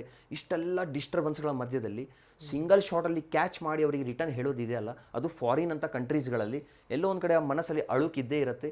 ಬಟ್ ಆ ಅಳುಕನ್ನು ಮೀರಿ ಮನಸ್ಸಲ್ಲಿ ಒಂದು ಡಿಸಿಷನ್ ಏನು, ಹೋದರೆ ಫಾರಿನ್ ಕಂಟ್ರಿಗೆ ಹೋಗಬೇಕು, ಲೈಫಲ್ಲಿ ಒಂದು ಸಲ ಅಲ್ಲಿ ಪರ್ಫಾರ್ಮ್ ಮಾಡಲೇಬೇಕು ಫಾರಿನ್ ಸ್ಟೇಜ್ಗಳಲ್ಲಿ ಅಂತ ಹೋದಾಗ 2018 ನನಗೆ ಒಂದು ಅವಕಾಶ ಒದಗಿ ಬಂತು, ರೈಟ್. ಸೊ ಅಲ್ಲಿ ಹೋಗಿ ಪರ್ಫಾರ್ಮ್ ಮಾಡ್ಲಿಕ್ಕೆ ನನಗೆ ತುಂಬ ಹೆಮ್ಮೆ ಅನಿಸ್ತಾ ಇದೆ. ಸರ್, ರಿಯಲಿ ಗ್ರೇಟ್ ಅಚೀವ್ಮೆಂಟ್ ತಮ್ಮದು. Thank you. What next, like ಅಂದರೆ ಏನು ಪ್ಲ್ಯಾನ್ಸ್ ಇದೆ ಮುಂದೆ, ಯಾವ ಥರದ್ದು ಮಾಡಬೇಕು? ಈಗ ಜಸ್ಟ್ 38 ಏಜ್, ತಮಗೆ ಮುಂದೆ ಯಾವ ರೀತಿಯಾಗಿರ್ತಕ್ಕಂಥ ಪ್ಲ್ಯಾನ್ಸ್ಗಳನ್ನ ಹಮ್ಮಿಕೊಂಡಿದ್ದೀರಾ ಅಂತ? ಪ್ಲ್ಯಾನ್ಸ್ಗಳ ಬಗ್ಗೆ ಮಾತಾಡಬೇಕು ಅಂದರೆ ನನ್ನ ಬ್ರೈನಲ್ಲಿ ನಿಜವಾಗಿಯೂ ತುಂಬ ಪ್ಲ್ಯಾನ್ಸ್ಗಳಿವೆ. But it should be a student friendly, parents friendly and economical friendly. ಎಲ್ಲೋ ಒಂದು ಕಡೆ ಜನರಿಗೆ ಕೈಗೆಟುಕುವ ದರದಲ್ಲಿ, ಅಥವಾ ನನ್ನ ಥೀಮ್ ಅಥವಾ ನನ್ನ ಕಾನ್ಸೆಪ್ಟೇ ಅದು, ಎಲ್ಲೋ ಒಂದು ಕಡೆ ಯಾವುದೇ ರೀತಿಯ ಆರ್ಥಿಕ ಹೊರೆ ಇಲ್ಲದೆ ಪೇರೆಂಟ್ಸ್ಗಳಿಗೆ, ಮಕ್ಕಳಿಗೆ ಒಂದು ನಾರ್ಮಲ್ ಆದ ಇದರಲ್ಲಿ ಭವಿಷ್ಯದಲ್ಲಿ ಅದು ಯಾವುದೇ ಕೋರ್ಸ್ಗಳು ಇರ್ಬೋದು. ಫಾರ್ ಎಕ್ಸಾಂಪಲ್, ಕೆಲವರು KS, IAS, UPSC ಅಂತ ಎಕ್ಸಾಮ್ಗಳಿಗೆ ಪ್ರಿಪೇರ್ ಆಗ್ತಾ ಇರ್ಬೋದು. ಅವ್ರ ಹತ್ರ ಅದೆಷ್ಟೇ ಟ್ಯಾಲೆಂಟ್ ಇದ್ದರೂ ಅವರಿಗೆ ಬ್ರೈನ್ ಮ್ಯಾನೇಜ್ಮೆಂಟ್, ಬ್ರೈನ್ ಹ್ಯಾಂಡ್ಲಿಂಗ್ ಗೊತ್ತಾಗದೇ ಇರ್ಬೋದು, ರೈಟ್. ಅಂಥ ಸಮಯದಲ್ಲಿ ಅವರಿಗೆ ಹೆಲ್ಪ್ ಮಾಡೋದಾಗಲಿ, ಅಥವಾ ಕೆಲವು ಸಲ ನಾನು ಅದೇ ಹೇಳ್ತಾ ಇದ್ದೆಲ್ಲ, ಕೆಲವು ಸಲ ಕೆಲವರಿಗೆ ಏನಾಗುತ್ತೆ, ಯಾವುದೇ ಒಂದು ವಿಚಾರಗಳನ್ನು ನೆನಪಿಡುವಾಗ ಇವತ್ತು ಓದ್ತಾರೆ, ಬಟ್ ಸಂಜೆ ಆಗುವಷ್ಟರಲ್ಲಿ ಅದು ಮರ್ತು ಹೋಗಿರುತ್ತೆ, ಮತ್ತು ನಾಳೆ ಬೆಳಿಗ್ಗೆ ಬಂದು ಮತ್ತೆ ಅದನ್ನೇ ಓದ್ತಾರೆ, ಮತ್ತು ಮರ್ತು ಹೋಗಿರುತ್ತೆ, ಇನ್ನೊಂದು ಮಂತ್ ಬಿಟ್ಟು ಮರ್ತು ಹೋಗಿರುತ್ತೆ ಕೆಲವರಿಗೆ. ಸೊ ಆ ಒಂದು ವಿಚಾರದ ಮೇಲೆ ನಾನು ಫೋಕಸ್ ಮಾಡಿ ಅವರಿಗೆ ಕೆಲವೊಂದು ವಿಚಾರಗಳು ಕ್ವಿಕ್ಕಾಗಿ ಬ್ರೈನಲ್ಲಿ ಕೂತ್ಕೊಳ್ಳೋ ಥರ, ಅಥವಾ ತುಂಬ ಲಾಂಗೆಸ್ಟ್ ಎಕ್ಸಾಮಿನೇಷನ್ನಲ್ಲಿ ಫಿಯರ್ ಇಲ್ಲದೆ ಈಸಿಯಾಗಿ ಬರೆಯೋ ಥರ ಕೆಲವೊಂದು ಪ್ಲ್ಯಾನ್ಸ್ಗಳು ನನ್ನ ಮೈಂಡಲ್ಲಿದೆ. ಅಥವಾ ಇತ್ತೀಚೆಗೆ ನಿಮ್ಗೆ ಗೊತ್ತಿರ್ಬೋದು, ಸಡನ್ನಾಗಿ ಕೆಲವರು ಈ UPSC ಕೋಚಿಂಗ್ಗೆ ಡಿಗ್ರಿ ಮುಗಿದ ತಕ್ಷಣ ಹೋಗ್ತಾರೆ. 21ನೇ ವಯಸ್ಸಿಗೆ ನಾನು UPSC ಬರಿತೇನೆ ಅಥವಾ ಈ KS IAS ಬರಿತೇನೆ ಅಂತ ತುಂಬ ಜನ ಹೋಗ್ತಾರೆ. ಬಟ್ ಎಲ್ಲೋ ಒಂದು ಕಡೆ ನನಗೆ ಈ ಚಿಕ್ಕ ಏಜಿಂದಾನೇ ನಮ್ಮಲ್ಲಿ ಅದೆಷ್ಟೋ ವಿದ್ಯಾರ್ಥಿಗಳು ಹಳ್ಳಿಗಳಲ್ಲಿ ಇದ್ದಾರೆ. ಅವರಿಗೋಸ್ಕರ ನಿಜವಾಗಿಯೂ ಒಂದು 10 ವರ್ಷದಿಂದ ಆಗಿರ್ಬೋದು ಅಥವಾ 11-12 ವರ್ಷದಿಂದಲೇ ಇವರಿಗೆ ನಾವು ಸರಿಯಾಗಿ ಟ್ರೈನಿಂಗ್ ಏನಾದರೂ ಕೊಟ್ಟರೆ ನಮ್ಮ ಈ ಭಾಗದಿಂದ, ಕರ್ನಾಟಕದಿಂದ ಅಥವಾ ನಮ್ಮ ಯಲ್ಲಾಪುರ ಭಾಗದಿಂದ ಅಥವಾ ಉತ್ತರ ಕನ್ನಡ ಭಾಗದಿಂದ ಅದೆಷ್ಟೋ ಜನರಿಗೆ ನಾವು ಸಿವಿಲ್ ಸರ್ವಿಸ್ಗಳಲ್ಲಿ ವರ್ಕ್ ಮಾಡೋದನ್ನು ಭವಿಷ್ಯದಲ್ಲಿ ನೋಡುವ ನನಗೆ ಆಸೆ ತುಂಬ ಇದೆ, ಬೇರೆ ಬೇರೆ ಡಿಪಾರ್ಟ್ಮೆಂಟ್ಗಳಲ್ಲಿ. ಅದು ಬಿಟ್ಟು ಈ ಎಂಜಿನಿಯರಿಂಗ್ ಫೀಲ್ಡ್ ಅಂತ ನಾವೇನು ಹೇಳ್ತೇವೆ ಅಥವಾ ಮೆಡಿಕಲ್ ಫೀಲ್ಡ್ಗಳಲ್ಲಿ JEE ಆಗಿರ್ಬೋದು, NEET ಆಗಿರ್ಬೋದು, ಈ ಮೆಡಿಕಲ್ ಕೋಚಿಂಗ್ಗಳು ಆಗಿರ್ಬೋದು, ರೈಟ್. ಸೊ ಅಂಥ ಫೀಲ್ಡ್ಗಳಲ್ಲಿಯೂ ನನಗೆ ನಮ್ಮ ಮಕ್ಕಳು ತುಂಬ ಮೇಲೆ ಹೋಗಬೇಕು. ನಮ್ಮ ಮಕ್ಕಳು ಅನ್ನೋದಕ್ಕಿಂತ ಎಲ್ಲರೂ ನಮ್ಮ ಮಕ್ಕಳೇ, ಎಲ್ಲ ಸ್ಟೂಡೆಂಟ್ಗಳು ನನಗೆ ನನ್ನ ಮಕ್ಕಳೇ ಅಂತ. ಅದು ಯಾವುದೇ ಊರವ್ರು, ನಾನು ಯಾವುದೇ ಸ್ಟೂಡೆಂಟಿಗೆ ಕಲಿಸುವಾಗ ಅವನು ಯಾವ ಊರವನು ಅಥವಾ ಯಾವ ಬ್ಯಾಕ್ಗ್ರೌಂಡಿಂದ ಬಂದಿದ್ದಾನೆ ಸೊ ನನಗದು ಯಾವುದು ಆ್ಯಕ್ಚುಲಿ ನನಗದು ಇರ್ರೆಲೆವೆಂಟ್, ಇಮ್ಮೆಟೀರಿಯಲ್, ರೈಟ್. ನನಗೆ ಸ್ಟೂಡೆಂಟ್ ಅಂದರೆ ಅವನು ಸ್ಟೂಡೆಂಟೇ, ಅವನು ಯಾವುದೇ ಕಂಡೀಷನಲ್ಲಿ ಇರ್ಬೋದು, ಯಾವುದೇ ಪೊಸಿಷನಲ್ಲಿ ಇರ್ಬೋದು. ಸೊ ಅವನಿಗೆ ನನಗೆ ನಿಜವಾಗಿಯೂ ಹೆಲ್ಪ್ ಮಾಡಬೇಕು ಅಥವಾ ಅವನು ಏನು ಕನಸು ಕಾಣ್ತಾನಲ್ಲ ಸ್ಟಡೀಸಲ್ಲಿ, ಅಭ್ಯಾಸದಲ್ಲಿ, ಅದು ಅವನು ರೀಚ್ ಆಗಲಿಕ್ಕೆ ಟ್ರೈ ಮಾಡಬೇಕು ಅಂತ ನನಗೆ ತುಂಬ ಆಸೆ ಇದೆ. ನಾನು ಅದನ್ನು ಗವರ್ಮೆಂಟಿಗೂ ಕೆಲವು ಸಲ ಈ ನಮ್ಮ ಗೌರ್ಮೆಂಟ್ ಎಂಪ್ಲಾಯೀಸ್ಗಳಿಗೆ ಅದೇ ಹೇಳ್ತಾ ಇರ್ತೀನಿ, ಎಲ್ಲೋ ಒಂದು ಕಡೆ ನಾವೆಲ್ಲ ಕೈ ಜೋಡಿಸಿ ಒಂದು ಅತ್ಯುತ್ತಮವಾದ ಪ್ರಾಜೆಕ್ಟನ್ನು ಮಾಡೋಣ ಅಥವಾ ಈ ಥರದ ಮ್ಯಾಟರ್ಗಳು ನಮ್ಮ ಎಜುಕೇಷನ್ ಮಿನಿಸ್ಟ್ರಿಗೂ ಮುಟ್ಲಿ. ಯಾರಿಗೆ ಗೊತ್ತಿದೆ, ಭವಿಷ್ಯದಲ್ಲಿ ಎಜುಕೇಷನ್ ಮಿನಿಸ್ಟ್ರಿ ಎಲ್ಲೋ ಒಂದು ಕಡೆ ಆಸಕ್ತಿ ತೋರಿಸಿದರೆ ನಾವು ಒಂದು ಕ್ರಾಂತಿನೇ ಮಾಡ್ಬೋದು, ರೈಟ್. ಈ ಮಿನಿಸ್ಟ್ರಿಗಳ ಒಂದು ಒಳ್ಳೆಯ ಸಹಕಾರದಿಂದ ಅಥವಾ ಏನೋ ಒಂದು ನಾವು ಕರ್ನಾಟಕಕ್ಕೋಸ್ಕರ ಮಾಡಲೇಬೇಕು ಅಂತ ನನ್ನ ಮನಸ್ಸಲ್ಲಿ ತುಂಬ ಇದೆ. ದುಡಿಲಿಕ್ಕೆ ಏಜ್ ಇದೆ, ನೀವೇ ಹೇಳಿದ್ರಿ ಇವಾಗ ಜಸ್ಟ್ 38 ಅಂತ. ಎಲ್ಲೋ ಒಂದು ಕಡೆ ನಮಗೆ ದುಡಿಲಿಕ್ಕೆ ಉತ್ಸಾಹನೂ ಇದೆ, ರೈಟ್. ಸೊ ಅದನ್ನು ನಾವೆಲ್ಲ ತಗೊಂಡು ಒಂದು ಅತ್ಯುತ್ತಮವಾದ ಸಮಾಜವನ್ನು ನಿರ್ಮಿಸೋಣ, ಓಕೆ, ರೈಟ್. ಸೊ ಇದು ನನ್ನ ಒಂದು ಆಸೆ ಅಥವಾ ಮಹತ್ ಆಸೆ.